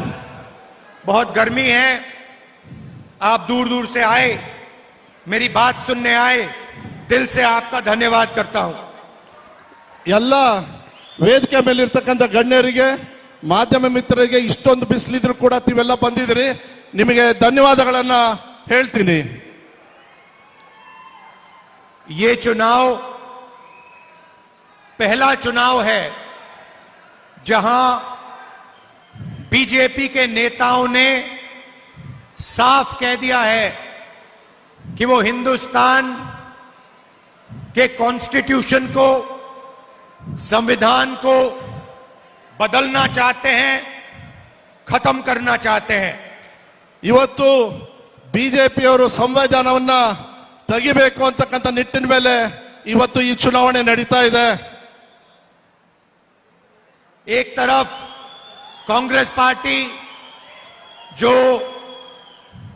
संविधान की रक्षा कर रही है और जिसने हिंदुस्तान की जनता के साथ मिलकर यह संविधान देश को दिया था, ಇವತ್ತು ಅವರ ಕೈಯಲ್ಲಿ ಹಿಡ್ತಕ್ಕಂಥ ಈ ಸಂವಿಧಾನವನ್ನ ಕಾಂಗ್ರೆಸ್ ರಕ್ಷಣೆಯನ್ನ ಮಾಡ್ತಾ ಇದೆ. ಇವತ್ತು ಈ ಜನರು ಆ ಸಂವಿಧಾನದ ಅಡಿಯಲ್ಲಿ ನಾವೆಲ್ಲರೂ ಕೂಡ ಬದುಕ್ತಾ ಇದ್ದೀವಿ. उसमें अंबेडकर जी का भी बहुत बड़ा योगदान था। अंबेडकर जी का बड़ा योगदान था। ದಯವಿಟ್ಟು ಕ್ಷಮಿಸಬೇಕು, ಅಂಬೇಡ್ಕರ್ ಅವರಿಗೆ ನಾವು ನಿಜವಾಗ್ಲೂ ಇವತ್ತು ಧನ್ಯವಾದಗಳನ್ನ ನಾವು ಹೇಳಬೇಕಾಗ್ತದೆ. संविधान में साफ लिखा है कि हिंदुस्तान में समानता होनी चाहिए, इक्वालिटी होनी चाहिए। ಸಂವಿಧಾನದಲ್ಲಿ ಸಮಾನತೆಯನ್ನ ತರಬೇಕು ಅಂತಕ್ಕಂಥದ್ದು ಸಂವಿಧಾನದಲ್ಲಿ ಬರೆದಿದೆ. और इस संविधान में साफ लिखा है कि रिजर्वेशन होना चाहिए। ಈ ಸಂವಿಧಾನದಲ್ಲಿ ರಿಸರ್ವೇಶನ್ ಬೇಕು ಅಂತ ಹೇಳಿ ಆಗ್ಲೇ OBCಗೆ, SC STಗೆ ಬರೆದಿಟ್ಟಿದ್ದಾರೆ. और इन दो चीजों को बीजेपी मिटाने की कोशिश कर रही है। वो नहीं चाहते कि रिजर्वेशन हो और वो संविधान को जड़ से उठाकर फेंकना चाहते हैं, खत्म करना चाहते हैं। ಈ ಎರಡು ವಿಚಾರಗಳನ್ನ ಬಿಜೆಪಿಯವರು ತೆಗೆದು ಹಾಕಬೇಕು, ಕಿತ್ತು ಹಾಕಬೇಕು ಅಂತ ಇದ್ದಾರೆ. ಅದನ್ನ ರಕ್ಷಣೆ ಮಾಡ್ತಕ್ಕಂಥ ಕೆಲಸ ನಮ್ದಿದೆ. कुछ दिन पहले उनके नेशनल प्रेसिडेंट ने इंटरव्यू में कहा, जो भी समानता चाहता है वो नक्सलवादी है. ಏನು ಇವತ್ತು ಬಿಜೆಪಿಯ ಒಂದು ದೊಡ್ಡ ನಾಯಕರು ಹೇಳ್ತಾರೆ, ಎಲ್ಲಿ ಸಮಾನತೆ ಬೇಕು ಅವರೆಲ್ಲ ನಕ್ಸಲರು ಅಂತ ಹೇಳ್ತಾ ಇದ್ದಾರೆ. पूरी दुनिया के सामने बीजेपी के प्रेसिडेंट ने इस किताब पर एक बार फिर आक्रमण किया. ಬಿಜೆಪಿ ಪ್ರೆಸಿಡೆಂಟ್ ಅವರು ಈ ಸಂವಿಧಾನವನ್ನ ಡಿಸಾನರ್ ಮಾಡಿದ್ದಾರೆ, ಇದನ್ನ ಬೇಡ ಅಂತ ಹೇಳಿದ್ದಾರೆ. और फिर उनके प्रधानमंत्री कहते हैं कि हम संविधान की रक्षा करना चाहते हैं. ಒಂದ್ ಕಡೆಗೆ ಪ್ರಧಾನ ಮಂತ್ರಿಗಳು ನಾವು ಸಂವಿಧಾನವನ್ನ ರಕ್ಷಣೆ ಮಾಡಬೇಕು ಅಂತ ಹೇಳ್ತಾರೆ. अगर आप संविधान की रक्षा करना चाहते हैं तो आपका प्रेसिडेंट संविधान पर, समानता पर क्यों आक्रमण कर रहा है? वो क्यों कह रहा है कि अगर समानता चाहने वाले लोग नक्सली हैं? ಕಾಂಗ್ರೆಸ್ ಪಕ್ಷದಲ್ಲಿ ನಮಗೆ ಯಾರಿಗೂ ನಕ್ಸಲೇಟ್ ಮತ್ತೆ ಎಲ್ಲ ಇದು ಇರಬೇಡ, ನಮಗೆ ಈಕ್ವಾಲಿಟಿ ಬೇಕು ಅಂತ ಹೇಳಿ ನಾವು ಹೋರಾಟವನ್ನು ಮಾಡ್ತಾ ಇದ್ದೀವಿ. ये प्रधानमंत्री को जवाब देना चाहिए. PM ಅವರು ಇದನ್ನ ಆನ್ಸರ್ ಮಾಡಬೇಕು. ಸರ್ ಓಕೆ, ಕನ್ನಡದಲ್ಲಿ ಮಾಡಿ. Okay, sorry sir.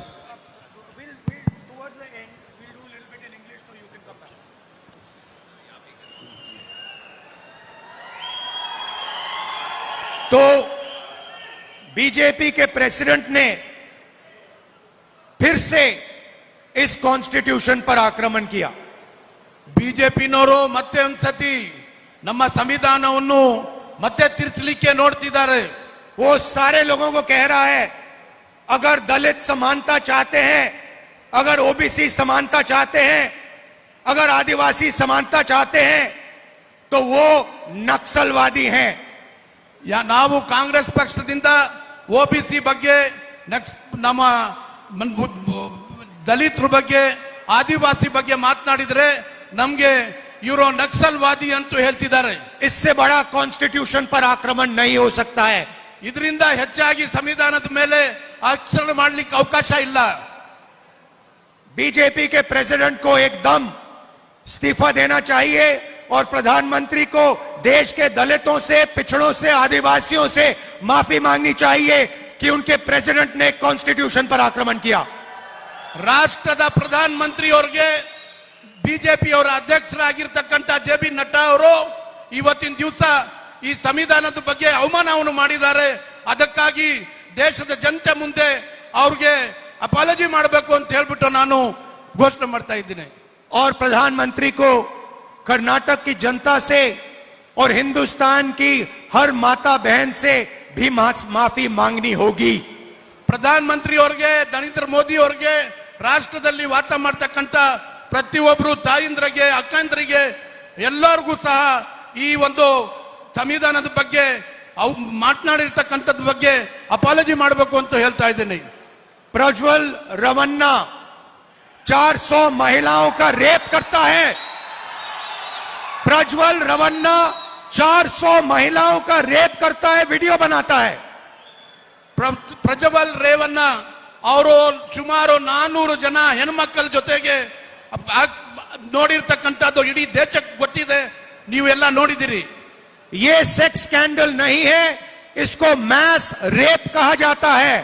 ಇದು ಒಂದು ಸೆಕ್ಸ್ ಸ್ಕ್ಯಾಂಡಲ್ ಇಲ್ಲ, ಇದನ್ನ ಒಂದು ಮಾಸ್ ರೇಪ್ ಅಂತ ಹೇಳ್ಬಿಟ್ಟು ತಿಳಿಬೇಕಾಗುತ್ತದೆ. और स्टेज में कर्नाटका के सामने प्रधानमंत्री मैस रेपिस्ट का समर्थन कर रहे हैं.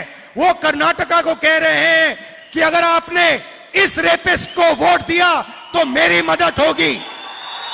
ತಾವೆಲ್ಲ ನೋಡ್ದಂಗೆ ರಾಷ್ಟ್ರದ ಪ್ರಧಾನ ಮಂತ್ರಿಯವರು ಪ್ರಜ್ವಲ್ ರೇವಣ್ಣನ ಜೊತೆಗೆ ಇಟ್ಕೊಂಡು ಅವ್ರ ಬಗ್ಗೆ ಮತಯಾಚನೆ ಆಗಿ ಬಂದಿದ್ರು.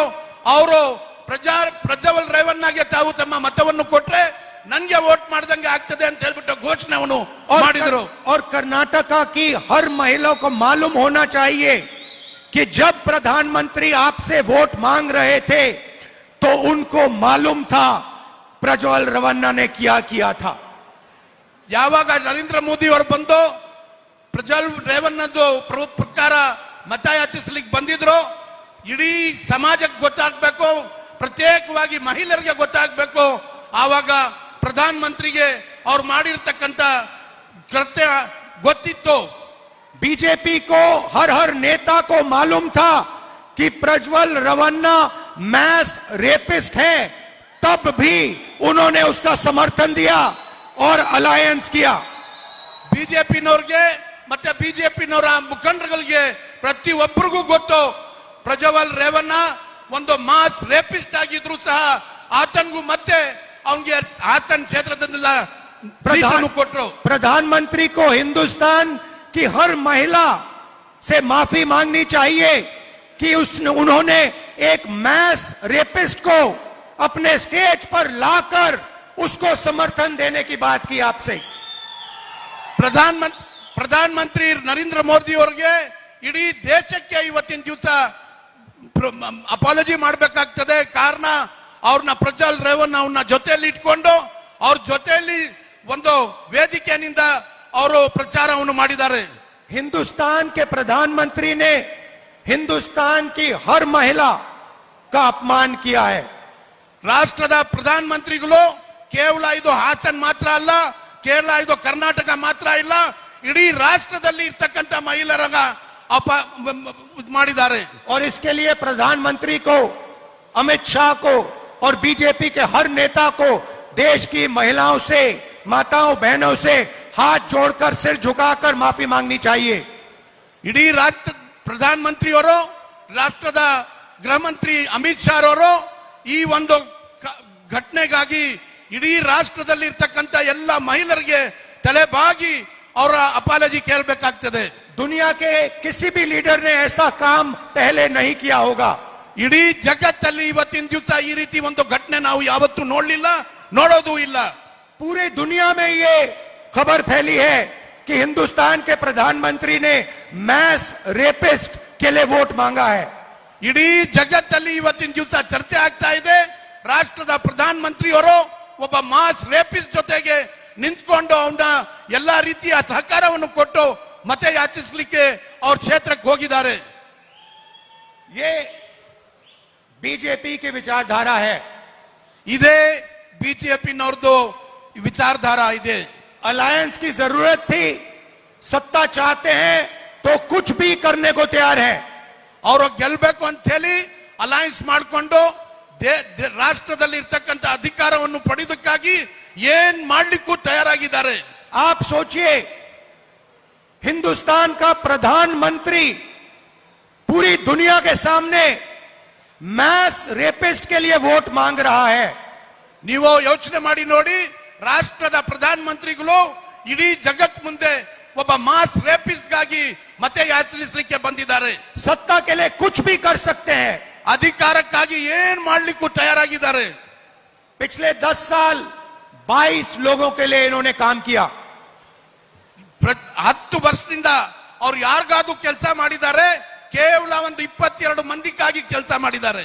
हिंदुस्तान का धन लेकर इन्होंने 22 लोगों को जेब में डाला. ರಾಷ್ಟ್ರದಲ್ಲಿ ಇರ್ತಕ್ಕಂಥ ಸಂಪತ್ತು 22 ಮಂದಿಗೆ ಅವರು ಪಾಕೆಟ್ ಅಲ್ಲಿ ಹಾಕಿದ್ದಾರೆ. अदानी, अंबानी इन लोगों के जेब में. ಅದಾನಿ, ಅಂಬಾನಿ ಅವರ ಜೇಬಲ್ಲಿ ಹೋಯಿತು. भाइयों और बहनों, नरेंद्र मोदी ने 16 लाख करोड़ रुपए 22 लोगों का कर्जा माफ किया है. ತಮ್ಗೆ ಗೊತ್ತಿರಬೇಕು, ರಾಷ್ಟ್ರದಲ್ಲಿ ಇರ್ತಕ್ಕಂಥ ಸಂಪತ್ತು 16 ಲಕ್ಷ ಕೋಟಿ ರೂಪಾಯಿ ಮಾಫ್ ಮಾಡಿರ್ತಕ್ಕಂಥದ್ದು ಈ 22 ಜನಕ್ಕಾಗಿ ಮಾಡಿದ್ದಾರೆ. उन्होंने 22 अरबपति बनाए, अब हम करोड़ों लाखपति बनाने जा रहे हैं. ಅವರು ಕೇವಲ 22 ಮಂದಿಗಳಿಗೆ ಕೆಲಸ ಮಾಡ್ತಾ ಇದ್ರು, ಅವ್ರನ್ನ ಮಲ್ಟಿ ಮಿಲಿಯನರ್ಸ್ ಮಾಡ್ತಾ ಇದ್ರು. ನಾವು ಲಕ್ಷಾಂತರ ಜನಗೆ ಲಖಪತಿ ಮಾಡ್ಲಿಕ್ಕೆ ಹೊರಟಿದ್ದೀವಿ. मोदी जी की गारंटी, मैस रेपिस्ट को वो हिंदुस्तान से भागने देंगे. ಮೋದಿ ಅವರ ಗ್ಯಾರಂಟಿ ಒಬ್ಬ ಮಾಸ್ ರೇಪಿಸ್ಟ್ಗೆ ದೇಶದಿಂದ ಹೊರಗೆ ಕಳಿಸಲಿಕ್ಕೆ ಅವಕಾಶ ಮಾಡಿಕೊಟ್ಟಿದ್ದಾರೆ. 400 महिलाओं का रेप किया, तब भी प्रधानमंत्री जी ने उसको जर्मनी जाने से नहीं रोका. 400 ಮಹಿಳೆಯರನ್ನ ರೇಪ್ ಮಾಡಿರ್ತಕ್ಕಂಥ ಒಬ್ಬ ವ್ಯಕ್ತಿ ಅವನಿಗೆ ದೇಶದಿಂದ ಹೊರಗೆ ಹೋಗ್ಲಿಕ್ಕೆ ಅವಕಾಶವನ್ನು ಮಾಡಿಕೊಟ್ಟಿದ್ದಾರೆ. उनके पास सारी मशीनरी है, इंटेलिजेंस है, कस्टम्स है, सारा का सारा है. तब भी प्रधानमंत्री ने इस मैस रेपिस्ट को जर्मनी जाने दिया. ये उनकी गारंटी है. ಅವರಲ್ಲಿ ಎಲ್ಲಾ ರೀತಿಯ ಅಧಿಕಾರ ಇದ್ರೂ ಸಹ ಸಿಬಿಐ ಇದ್ರೆ, ಇಮಿಗ್ರೇಷನ್ ಇದೆಯೇ, ಕಸ್ಟಮ್ ಇದೆ, ಎಲ್ಲ ಇದ್ರೂ ಸಹ ಇಂಥ ಒಬ್ಬ ಮಾಸ್ ರೇಪಿಸ್ಟ್ಗೆ ದೇಶದಿಂದ ಹೊರಗೆ ಹೋಗ್ಲಿಕ್ಕೆ ಅವಕಾಶ ಮಾಡಿಕೊಟ್ಟಿದ್ದಾರೆ. अब अगर आप भ्रष्ट राजनेता हो, मैस रेपिस्ट हो, तो बीजेपी आपकी रक्षा करेगी. अगर ऐसे मास ರೇಪಿಸ್ಟ್ ಲೋಗೋಂಕು ಈ ರೀತಿ ಒಂದು ಮಾಸ್ ರೇಪಿಸ್ಟ್ ಅವಕಾಶ ಮಾಡಿಕೊಟ್ಟಿರೋದು ಒಂದು ದೊಡ್ಡ ತಪ್ಪಾಗಿದೆ. अब कांग्रेस पार्टी की गारंटी, ಕಾಂಗ್ರೆಸ್ ಪಾರ್ಟಿನಿಂದ ಇಂಥ ಅವ್ರನ್ನ ಮತ್ತೆ ನಾವು ಅಲ್ಲಿಂದ ತಗೊಂಡ್ ಬರೋದು ಅದು ನಮ್ಮ ಜವಾಬ್ದಾರಿ ಆಗಿರ್ತದೆ. ಸೂಕ್ತ ಕ್ರಮವನ್ನು ತಗೊಳ್ತೀವಿ, ಶಿಕ್ಷೆಯನ್ನು ಕೊಡ್ತೀವಿ. अब आपको खुश करने का टाइम आ गया. ಈಗ ನಿಮ್ಮೆಲ್ಲರಿಗೂ ಒಂದು ಅವಕಾಶ ನಿಮ್ ಕೈಯಲ್ಲಿ ಸಿಕ್ಕಿದೆ, ನೀವು ಒಂದು ತೀರ್ಮಾನಕ್ಕೆ ಬರಬೇಕಾಗ್ತದೆ. कर्नाटक में हमने 5 गारंटी दी. कर्नाटक गृह लक्ष्मी 2000 रुपए हर महिला के बैंक अकाउंट में. ಕರ್ನಾಟಕದಲ್ಲಿ 5 ಗ್ಯಾರಂಟಿಗಳು ಕೊಟ್ಟಿದ್ದೇವೆ. 5 ಗ್ಯಾರಂಟಿಯಲ್ಲಿ ಗೃಹಲಕ್ಷ್ಮಿ ಪ್ರತಿ ತಿಂಗಳು 2000 ರೂಪಾಯಿ ಮಹಿಳೆಯರ ಅಕೌಂಟ್ಗೆ ಹೋಗ್ತಾ ಇದೆ. मतलब 24,000 रुपए साल के, 2000 रुपए महीने के कर्नाटक के हर महिला के बैंक अकाउंट में गृह लक्ष्मी स्कीम. 2000 ರೂಪಾಯಿ ತಿಂಗಳಿಗೆ, 12 ತಿಂಗಳಿಗೆ 24,000 ರೂಪಾಯಿ. ಆ ರೀತಿ ಮಹಿಳೆಯರಿಗೆ, ಇಡೀ ರಾಜ್ಯದಲ್ಲಿ ಇರ್ತಕ್ಕಂಥ ಮಹಿಳೆಯರಿಗೆ ಅವರ ಅಕೌಂಟ್ಗೆ ಒಂದು ವರ್ಷಕ್ಕೆ 24,000 ರೂಪಾಯಿ ಹೋಗ್ತಾ ಇದೆ. अब महालक्ष्मी स्कीम, ಈಗ ನಾವು ಮಹಾಲಕ್ಷ್ಮಿ ಸ್ಕೀಮ್ ಅಂತ ಒಂದು ತಂದಿದ್ದೇವೆ. महालक्ष्मी स्कीम हिंदुस्तान की अगली सरकार बनाने जा रही है. ಮಹಾಲಕ್ಷ್ಮಿ ಯೋಜನೆ ಬರ್ತಕ್ಕಂಥ ಚುನಾವಣೆಯಲ್ಲಿ ಕಾಂಗ್ರೆಸ್ ಪಕ್ಷ ಅಧಿಕಾರಕ್ಕೆ ಬಂದು ಮೊದಲನೇ ಕೆಲಸ ನಾವು ಮಹಾಲಕ್ಷ್ಮಿ ಯೋಜನೆ ತರ್ತಾ ಇದ್ದೀವಿ. हर गरीब परिवार की लिस्ट बनाई जाएगी. ಪ್ರತಿ ಒಂದು ರಾಷ್ಟ್ರದಲ್ಲಿ ವಾಸ ಮಾಡ್ತಕ್ಕಂಥ ಬಡ ಪರಿವಾರದಲ್ಲಿ ಅವರು ಲಿಸ್ಟ್ ತಯಾರಾಗ್ತಾ ಇದೆ. करोड़ों लोगों की लिस्ट बनेगी. नरेंद्र मोदी जी ने सबको गरीब बना दिया है. ಕೋಟ್ಯಾಂತರ ಮಹಿಳೆಯರದ್ದು ಲಿಸ್ಟ್ ಮಾಡಲಿಕ್ಕೆ ನಾವು ಹೊರಟಿದ್ದೀವಿ. ನರೇಂದ್ರ ಮೋದಿ ಅವರು ನಿಮ್ಮೆಲ್ಲರಿಗೂ ಬಡವರಾಗಿ ಮಾಡಿದ್ದಾರೆ. हर परिवार में से एक महिला का नाम चुना जाएगा. ಪ್ರತಿಯೊಂದು ಕುಟುಂಬದಿಂದ ಒಬ್ಬ ಮಹಿಳೆಯರದ್ದು ಹೆಸರು ಸೆಲೆಕ್ಟ್ ಮಾಡ್ತಾ ಇದ್ದೀವಿ. और साल का 1 लाख रुपया उस महिला के बैंक अकाउंट में चला जाएगा. 1 ಲಕ್ಷ ರೂಪಾಯಿ ಪ್ರತಿಯೊಂದು ವರ್ಷ ಆ ಮಹಿಳಾ ಅವ್ರಿಗೆ ಅಕೌಂಟ್ಗೆ ನಾವು ಕಳಿಸ್ಲಿಕ್ಕೆ ಯೋಜನೆಯನ್ನು ಮಾಡಿದ್ದೇವೆ. हर महीने 8,500 रुपए कटाकट कटाकट कटाकट कटाकट आपके बैंक अकाउंट में. ಪ್ರತಿ ತಿಂಗಳು 8,500 ರೂಪಾಯಿ ಪ್ರತಿ ತಿಂಗಳು ಕಟಾಕಟ್ ನಿಮ್ಮ ಅಕೌಂಟ್ಗೆ ಬರ್ತದೆ. कर्नाटक के गरीब परिवारों को साल का 24,000 रुपए नहीं, 1,24,000 रुपए मिलने जा रहा है. ಕರ್ನಾಟಕದಲ್ಲಿ ವಾಸ ಮಾಡ್ತಕ್ಕಂಥ ಬಡ ಕುಟುಂಬಗಳಿಗೆ ಕೇವಲ 24,000 ಮಾತ್ರ ಇಲ್ಲ, 1,24,000 ರೂಪಾಯಿ ಪ್ರತಿ ವರ್ಷ ನಿಮ್ಮ ಅಕೌಂಟ್ಗೆ ಬರ್ತದೆ. और जैसे ही हम महालक्ष्मी की बात कर रहे हैं, हिंदुस्तान के प्रधानमंत्री को इरिटेशन हो रहा है, चिड़ मच रही है. ನಾವು ಇಲ್ಲಿ ಮಾತನಾಡ್ತಾ ಇದ್ದೀವಿ, ರಾಷ್ಟ್ರದ ಪ್ರಧಾನಮಂತ್ರಿಗೆ ಭಯ ಬರ್ತಾ ಇದೆ, ಅವರು ಚಿಂತನೆಗೆ ಆಗಿದ್ದಾರೆ. क्योंकि उनके अरबपतियों मित्रों को ये पैसा नहीं मिलने वाला है. ಯಾತಕ್ಕಾಗಿ ಅಂದ್ರೆ ಅವರ ಜೊತೆಯಲ್ಲಿರ್ತಕ್ಕಂಥ 22 ಜನ ಅಡಾನಿ ಅಂಬಾನಿ ಅವ್ರಿಗೆ ಈ ಹಣವನ್ನು ಅವ್ರಿಗೆ ಹೋಗೋದಿಲ್ಲ ಅಂತ ಹೇಳ್ಬಿಟ್ಟು ಬಾರಿ ಚಿಂತನಾಗಿದ್ದಾರೆ. युवाओं को अप्रेंटिसशिप का अधिकार हमारी सरकार देने जा रही है. ಯುವಕರಿಗೆ ಬರ್ತಕ್ಕಂಥ ದಿನಗಳಲ್ಲಿ ನಮ್ಮ ಸರ್ಕಾರದಿಂದ ಯುವಜನ ಮಿತ್ರರಿಗೆ ಸ್ಟೈಫಂಡ್ ಕೊಡ್ಲಿಕ್ಕೆ ತೀರ್ಮಾನ ಮಾಡಿದ್ದೇವೆ. युवा निधि में आपको यहाँ 3,000 रुपए प्रति महीना मिलता है. ಯುವ ನಿಧಿ ಯೋಜನೆ ಅಡಿಯಲ್ಲಿ ರಾಜ್ಯದ ಸರ್ಕಾರದಿಂದ ತಮಗೆ 3,000 ರೂಪಾಯಿ ಸಿಗ್ತಾ ಇದೆ. पहली नौकरी पक्की स्कीम हम लागू करने जा रहे हैं. ನಮ್ಮ ಪಕ್ಷ ಅಧಿಕಾರಕ್ಕೆ ಬಂದ್ರೆ ಮೊದಲನೇ ಕೆಲಸ ನಿರುದ್ಯೋಗಿಗಳಿಗೆ ಜಾಬ್ ಕೊಡೋದಕ್ಕೆ ಅವಕಾಶ ನಾವು ಮಾಡಿಕೊಡ್ತಾ ಇದ್ದೀವಿ. 1 साल की नौकरी मिलेगी, 8,500 रुपए हर महीने बैंक अकाउंट में जाएंगे, 1 लाख रुपए साल के होंगे और बेस्ट क्वालिटी की ट्रेनिंग हिंदुस्तान के सारे ग्रेजुएट्स को मिलने वाली है. 1 ಲಕ್ಷ ರೂಪಾಯಿ ಒಂದು ವರ್ಷಕ್ಕೆ ಪ್ರತಿಯೊಬ್ಬರಿಗೂ 1 ವರ್ಷಕ್ಕಾಗಿ ನಾವು ಜಾಬ್ ಕೊಡ್ತೀವಿ. ಅದರ ಜೊತೆಗೆ 8,500 ರೂಪಾಯಿ ಪ್ರತಿ ತಿಂಗಳು ನಿಮ್ಮ ಖಾತೆಗೆ ಬರ್ತದೆ. ಅದು ನಾವು ಇಡೀ ರಾಷ್ಟ್ರದಲ್ಲಿ ಇರ್ತಕ್ಕಂಥ ಯುವ ಮಿತ್ರರು ಯಾರು ಗ್ರಾಜುಯೇಟ್ ಆಗಿ ಪಾಸ್ ಮಾಡಿರ್ತಾರೆ ಅವ್ರಿಗೆ ತಲುಪ್ತದೆ. उन्होंने आपको बेरोजगारी दी, हम आपको अप्रेंटिसशिप का अधिकार और बैंक में साल के 1 लाख रुपए और दुनिया की सबसे बेहतर ट्रेनिंग देने जा रहे हैं. ಅವರು ಸುಳ್ಳು ಹೇಳಿ ಅವರು ಉದ್ಯೋಗ ಕೊಡ್ತೀವಿ ಅಂತ ಹೇಳ್ಬಿಟ್ಟು ಸುಳ್ಳು ಭಾಷಣವನ್ನು ಕೊಟ್ಟರು. ನಾವು ಕಾಂಗ್ರೆಸ್ ಪಕ್ಷದಿಂದ ವರ್ಷಕ್ಕೆ 1 ಲಕ್ಷ ರೂಪಾಯಿ ಪ್ಲಸ್ ಅವ್ರಿಗೆ 1 ವರ್ಷಕ್ಕೆ ಅಪ್ರೆಂಟಿಸ್ ಮಾಡಿ ತಿಂಗಳಿಗೆ 8,500 ರೂಪಾಯಿ ಅವ್ರು ನಿಮ್ಮ ಅಕೌಂಟ್ಗೆ ಹಾಕ್ತೀವಿ. 30 लाख सरकारी नौकरियां खाली पड़ी हैं, उनको हम आपके हवाले, चुनाव जीतते ही हम उनको आपके हवाले करने जा रहे हैं. 30 ಲಕ್ಷ ಕೇಂದ್ರದ ಉದ್ಯೋಗವನ್ನು ಕೊಡೋದಕ್ಕೆ ಅವಕಾಶ ಇದೆ. ಖಾಲಿ ಇದೆ, ಉದ್ಯೋಗಗಳು ಖಾಲಿ ಇದ್ದಾವೆ. ಅದಕ್ಕೆ ನಾವು ಬಂದ ತಕ್ಷಣ 30 ಲಕ್ಷ ಉದ್ಯೋಗಗಳು ಕೊಡೋದಕ್ಕೆ ತೀರ್ಮಾನ ಮಾಡ್ತೀವಿ. ನಿಮ್ಮ ಮುಂದೆ ಅದನ್ನ ತಂದು ತೋರಿಸ್ತೀವಿ. मनरेगा में आज 250 रुपए मिलता है, हमारी सरकार 400 रुपए देने जा रही है. ಮನ್ರೇಗಾದಲ್ಲಿ ಇವತ್ತು ರಾಜ್ಯದಲ್ಲಿ ಕೇವಲ 250 ರೂಪಾಯಿ ಸಿಗ್ತಾ ಇದೆ. ನಾವು ಸರ್ಕಾರಕ್ಕೆ ಬಂದ ಮೇಲೆ 400 ರೂಪಾಯಿ ಕೊಡೋದಕ್ಕೆ ತೀರ್ಮಾನ ಮಾಡಿದ್ದೀವಿ. और जो आंगनवाड़ी और आशा में महिलाएं काम करती हैं, उनकी आमदनी हम दुगनी कर रहे हैं. ನಮ್ಮ ರಾಜ್ಯದಲ್ಲಿ ಇರ್ತಕ್ಕಂಥ ಆಶಾ ಕಾರ್ಯಕರ್ತರು, ಅಂಗನವಾಡಿ ಕಾರ್ಯಕರ್ತರಿಗೂ ಸಹ ನಾವು ಸಹಾಯವನ್ನು ಮಾಡ್ಲಿಕ್ಕೆ ಹೋಗ್ತಾ ಇದ್ದೀವಿ. नरेंद्र मोदी अरबपतियों का कर्जा माफ करते हैं, हम हिंदुस्तान के हर गरीब किसान का कर्जा माफ करने जा रहे हैं. ನರೇಂದ್ರ ಮೋದಿ ಅವರು 22 ಉದ್ಯೋಗಪತಿಯವರದು ಸಾಲವನ್ನು ಮನ್ನಾ ಮಾಡ್ತಿದ್ದಾರೆ. ನಾವು ರಾಷ್ಟ್ರದಲ್ಲಿರ್ತಕ್ಕಂಥ ಎಲ್ಲ ರೈತರದು ಸಾಲ ಮನ್ನಾ ಮಾಡ್ತೀವಿ. और किसानों को लीगल कानूनी मिनिमम सपोर्ट प्राइस हिंदुस्तान में पहले बार हमारी सरकार देगी. ರಾಷ್ಟ್ರದಲ್ಲಿ ರೈತರದ ಮಿನಿಮಮ್ ಸಪೋರ್ಟ್ ಪ್ರೈಸ್ ಅವರು ಸುಮ್ಮನೆ ಭಾಷಣವನ್ನು ಮಾಡ್ತಾ ಇದ್ರು. ನಾವು ಸರ್ಕಾರಕ್ಕೆ ಬಂದ್ರೆ ಮಿನಿಮಮ್ ಸಪೋರ್ಟ್ ಪ್ರೈಸ್ ಗ್ಯಾರಂಟಿ ತೀರ್ಮಾನ ಮಾಡ್ತೀವಿ.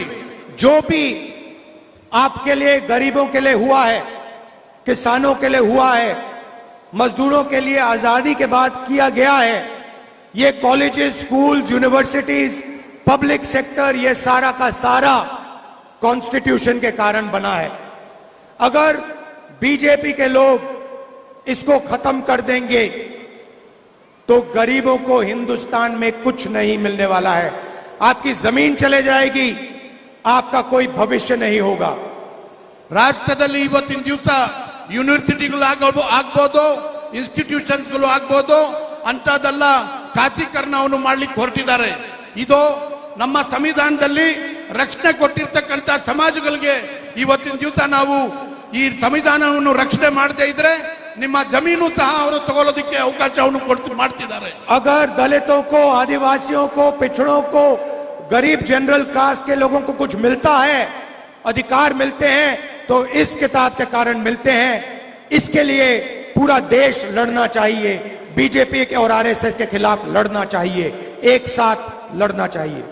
ಇವತ್ತು ರಾಷ್ಟ್ರದಲ್ಲಿ, ರಾಜ್ಯದಲ್ಲಿ ದಲಿತರಿಗೆ ಆಗಿರ್ಬೋದು, ಮತ್ತೆ ಆದಿವಾಸಿಗಳಿಗಾಗಿರ್ಬೋದು, ಓಬಿಸಿ ಆಗಿರ್ಬೋದು, ಅಲ್ಪಸಂಖ್ಯಾತರಿಗಾಗಿರ್ಬೋದು, ಏನಾದ್ರೂ ಒಂದು ಸಿಗ್ತಾ ಇದೆ ಅಂತ ಹೇಳಿದ್ರೆ ಕೇವಲ ಈ ಸಂವಿಧಾನದ ವತಿನಿಂದ ಸಿಗ್ತಾ ಇರ್ತಕ್ಕಂಥದ್ದು. ಆ ಸಂವಿಧಾನವನ್ನೇ ತಿರುಚಲಿಕ್ಕೆ ಹೊರಟಿರ್ತಕ್ಕಂಥದ್ದು ಬಿಜೆಪಿನವ್ರಿಗೆ. ನೀವು ಹುಷಾರಾಗಿರ್ಬೇಕು.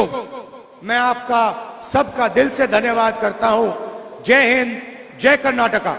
ನಿಮ್ಮೆಲ್ಲರಿಗೂ ನಾನು ಮಾಡ್ತಾ ಇದ್ದೇನೆ. ಜೈ ಹಿಂದ್, ಜೈ ಕರ್ನಾಟಕ.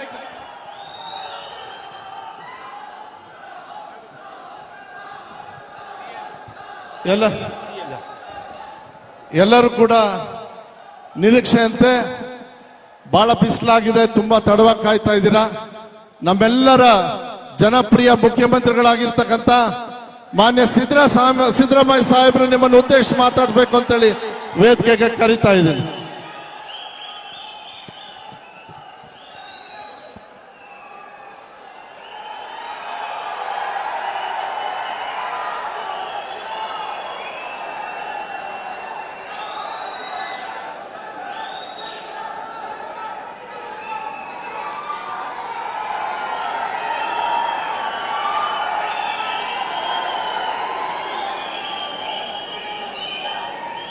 ಅಖಿಲ ಭಾರತ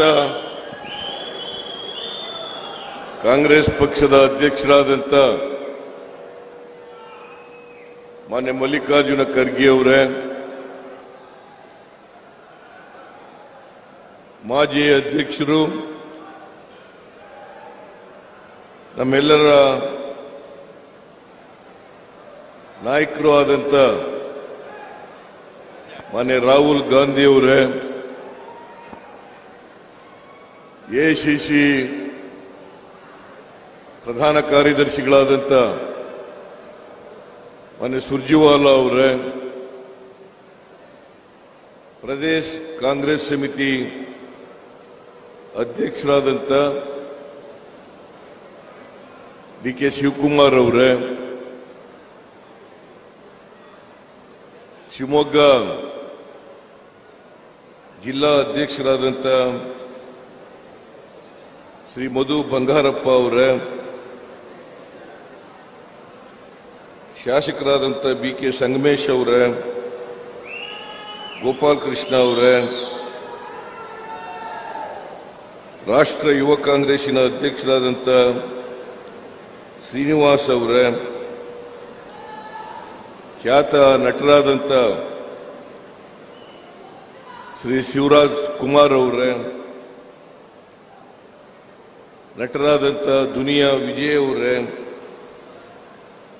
ಮಾಜಿ ಮಂತ್ರಿಗಳಾದಂಥ ಟಿ.ಬಿ. ಜಯಚಂದ್ರ ಅವರೇ, ಕಿಮ್ಮಾನೆ ರತ್ನಾಕರ್ ಅವರೇ, ಶಾಸಕರಾದಂಥ ಪೊನ್ನಣ್ಣ ಅವರೇ, ಮೇಲ್ಮನೆಯ ಸದಸ್ಯರಾದಂಥ ನಸೀರ್ ಅಹಮದ್ ಅವರೇ, ಮಾಜಿ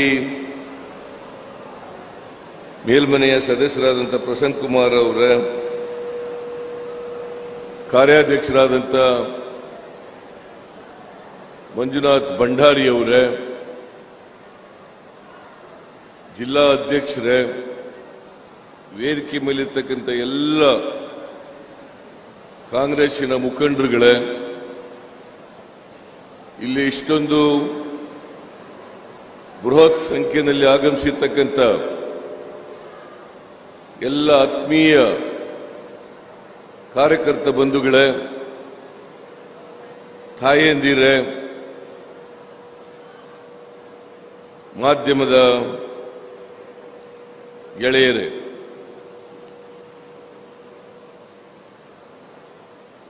ಶಿವಮೊಗ್ಗ ಲೋಕಸಭಾ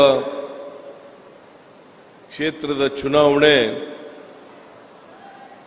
ಮೇ 7ನೇ ತಾರೀಕು ನಡೀತಾ ಇದೆ. ನೀವೆಲ್ಲರೂ ಕೂಡ ಮತ್ತೆ ಈ ಕ್ಷೇತ್ರದ ಜನರು ಮುಂದಿನ 5 ವರ್ಷದವರೆಗೆ ಶಿವಮೊಗ್ಗ ಕ್ಷೇತ್ರದ ಲೋಕಸಭಾ ಪ್ರತಿನಿಧಿಯಾಗಿ ಯಾರು ಹೋದರೆ ನಿಮ್ಮ ಪರವಾಗಿ ಧ್ವನಿ ಎತ್ತರೆ, ಕರ್ನಾಟಕದ ಸಮಸ್ಯೆಗಳ ಬಗ್ಗೆ ಪ್ರಸ್ತಾಪ ಮಾಡ್ತಾರೆ, ಇದನ್ನ ಗಮನದಲ್ಲಿಟ್ಟುಕೊಂಡು ನೀವೆಲ್ಲರೂ ಕೂಡ ಮತ ಚಲಾಯಿಸಬೇಕು ಅಂತೇಳಿ ನಿಮ್ಮಲ್ಲಿ ಅತ್ಯಂತ ಕಳಕಳಿಯಿಂದ ಪ್ರಾರ್ಥನೆಯನ್ನು ಮಾಡ್ತೇನೆ. ಕಳೆದ ಲೋಕಸಭಾ ಚುನಾವಣೆಯಲ್ಲಿ ಭಾರತೀಯ ಜನತಾ ಪಕ್ಷದಿಂದ 25 ಜನ ಲೋಕಸಭೆಗೆ ಆಯ್ಕೆಯಾದರು. ಮಂಡ್ಯದಿಂದ ಪಕ್ಷೇತರರಾಗಿ ಗೆದ್ದಿದ್ದಂತ ಶ್ರೀಮತಿ ಸುಮಲತನು ಕೂಡ ಅವ್ರ ಪಕ್ಷವನ್ನು ಸೇರ್ಕೊಂಡ್ರು. ಒಟ್ಟು 26 ಜನ ಲೋಕಸಭಾ ಸದಸ್ಯರು ಕರ್ನಾಟಕಕ್ಕೆ ಆದಂತ ಅನ್ಯಾಯದ ಬಗ್ಗೆ, ಕನ್ನಡಿಗರಿಗೆ ಆದಂತ ಅನ್ಯಾಯದ ಬಗ್ಗೆ ಒಂದು ದಿನ ಲೋಕಸಭೆಯಲ್ಲಿ ಬಾಯಿ ಬಿಡಲಿಲ್ಲ. ಇಲ್ಲಿಂದ ಗೆದ್ದಿದ್ದಂತ ಲೋಕಸಭಾ ಸದಸ್ಯರಾದಂತ ರಾಘವೇಂದ್ರ ಯಾವತ್ತೂ ಕೂಡ ಕರ್ನಾಟಕದ ಬಗ್ಗೆ ಮಾತಾಡಿಲ್ಲ.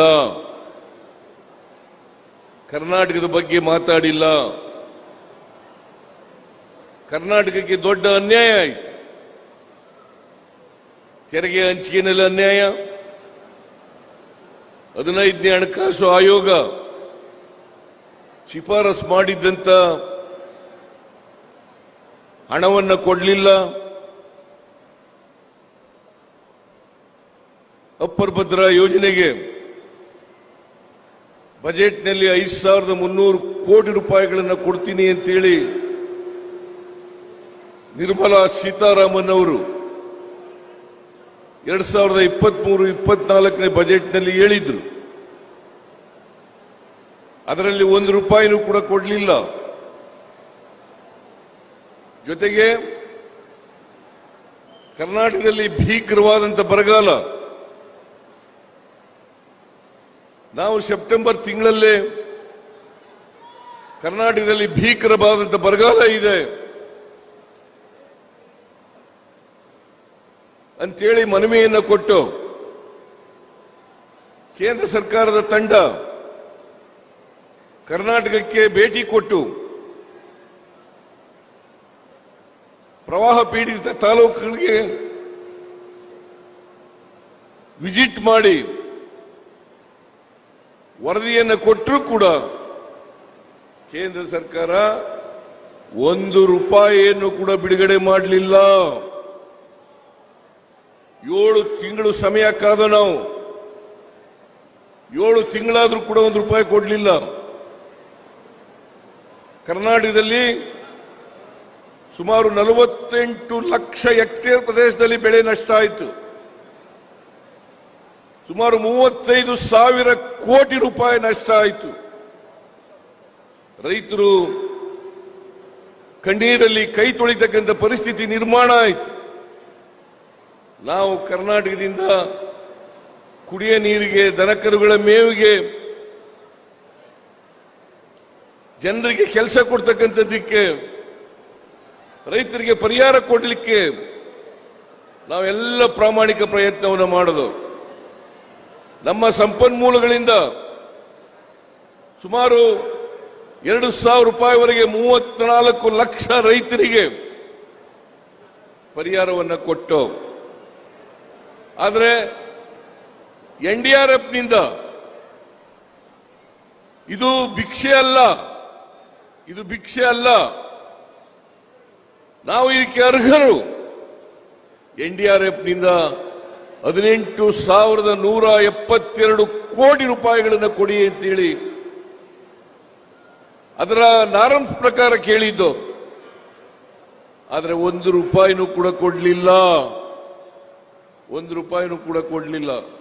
ಅನಿವಾರ್ಯವಾಗಿ ನಾವು ಸುಪ್ರೀಂ ಕೋರ್ಟ್ ಬಾಗಿಲನ್ನು ತಟ್ಟತಕ್ಕಂಥ ಪರಿಸ್ಥಿತಿ ನಿರ್ಮಾಣ ಆಯಿತು. ಸುಪ್ರೀಂ ಕೋರ್ಟ್ಗೆ ಹೋದೋ.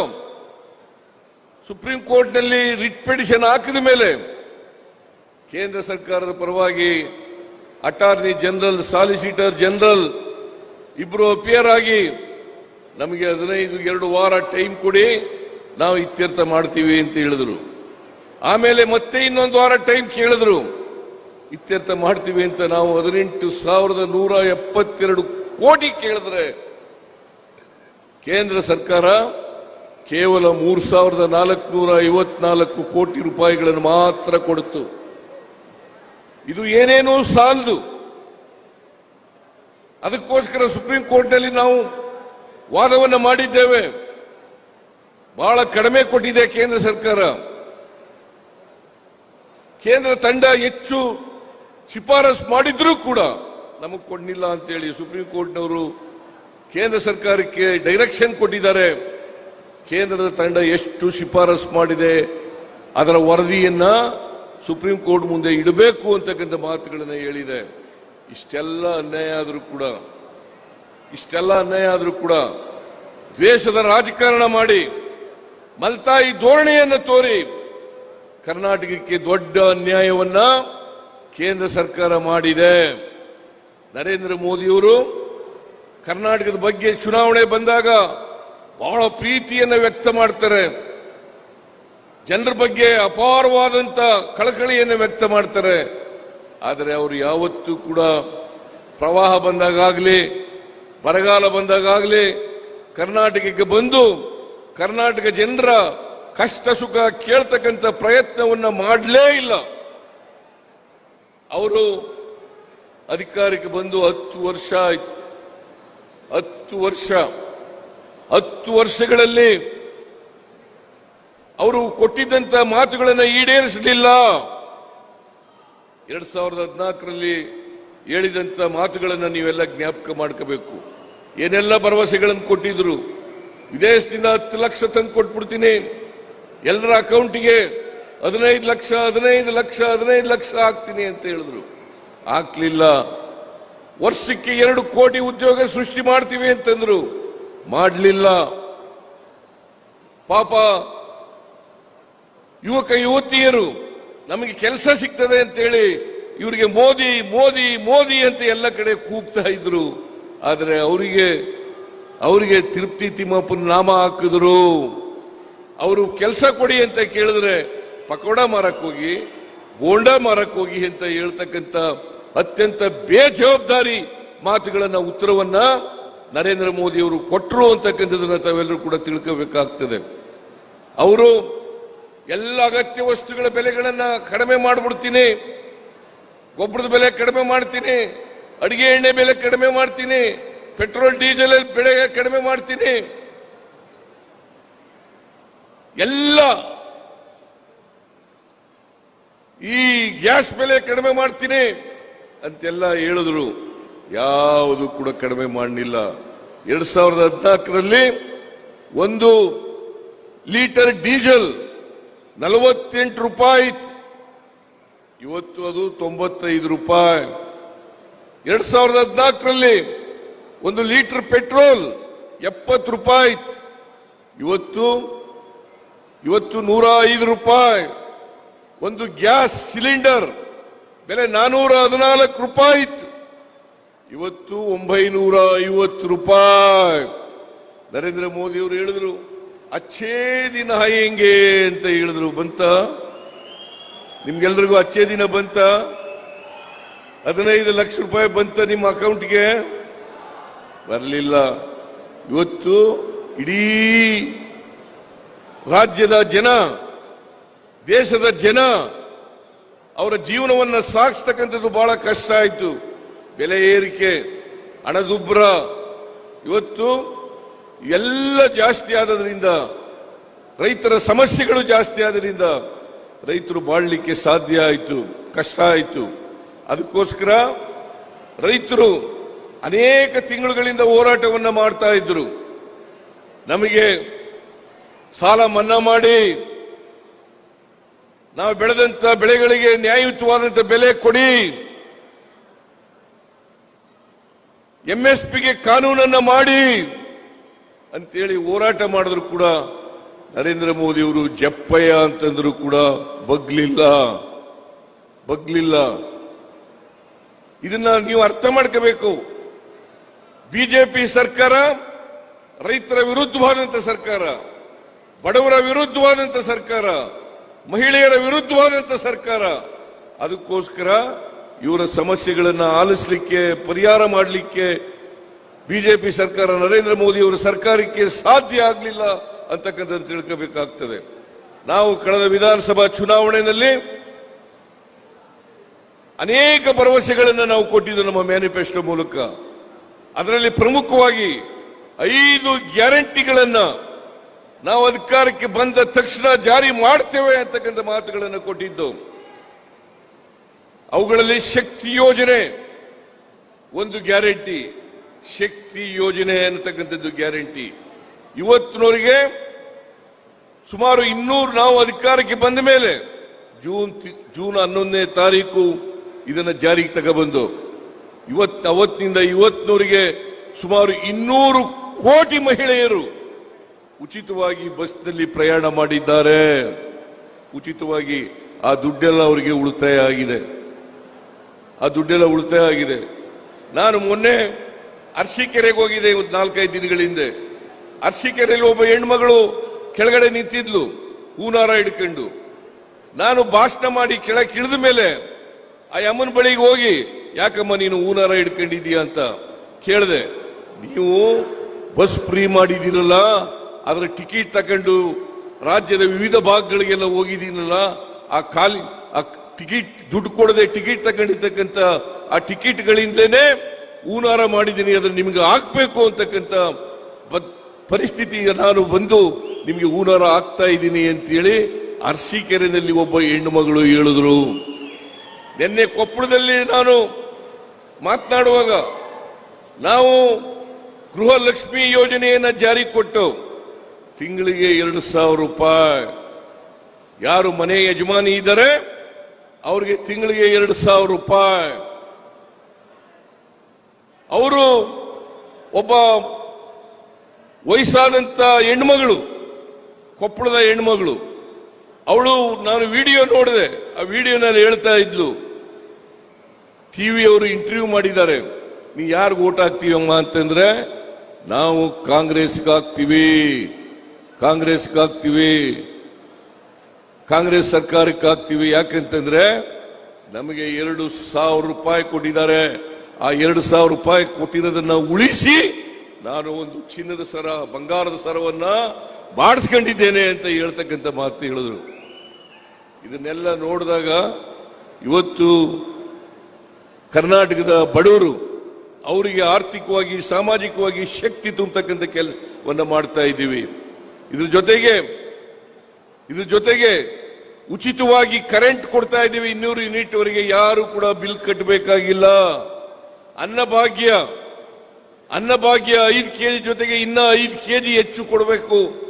5 ಕೆಜಿ ಕೊಡದೇ ಇದ್ದರಿಂದ ಕೇಂದ್ರ ಸರ್ಕಾರದವರು ಅಕ್ಕಿ ಕೊಡದೇ ಇದ್ದರಿಂದ ದುಡ್ಡು ಕೊಡ್ತೀವಿ ಕೊಡ್ರಿ ಅಂತಂದ್ರೂ ಕೂಡ ಕೊಡ್ಲಿಲ್ಲ.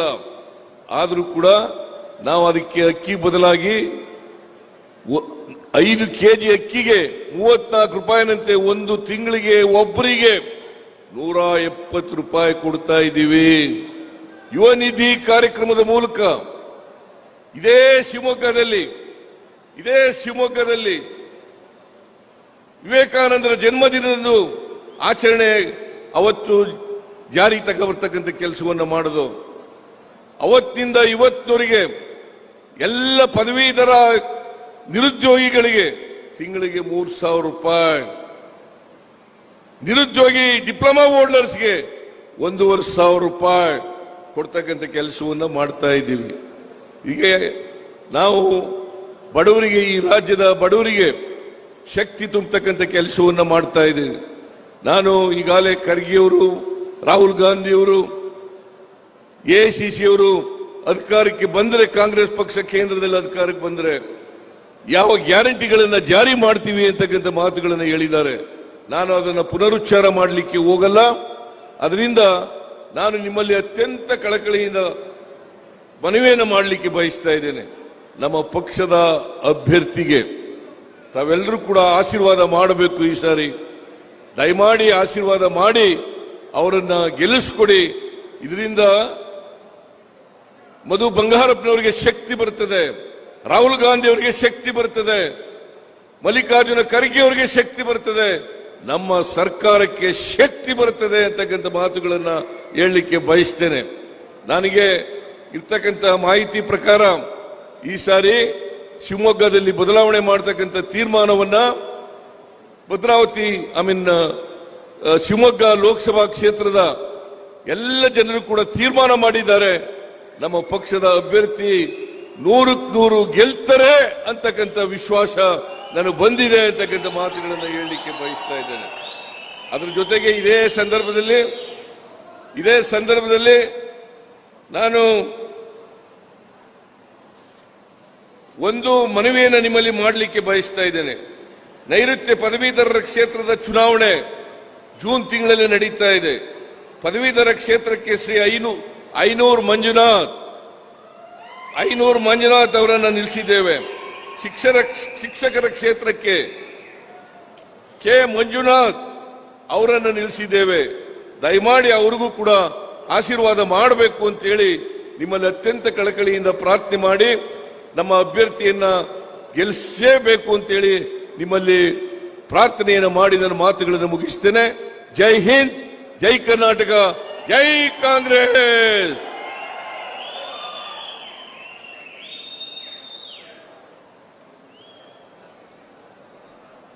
ಲೋಕಸಭಾ ಚುನಾವಣೆ 2024 ಇದರ ಅಂಗವಾಗಿ ಇವತ್ತು ಬೃಹತ್ ಚುನಾವಣಾ ಪೂರ್ವ ಸಾರ್ವಜನಿಕ ಸಭೆಯನ್ನ ಆಯೋಜನೆ ಮಾಡಿ ಸಭೆಗೆ ಆಗಮಿಸಿ ನಮ್ಮೆಲ್ಲರನ್ನೂ ಕೂಡ ಉದ್ದೇಶಿಸಿ ಮಾತನಾಡಿ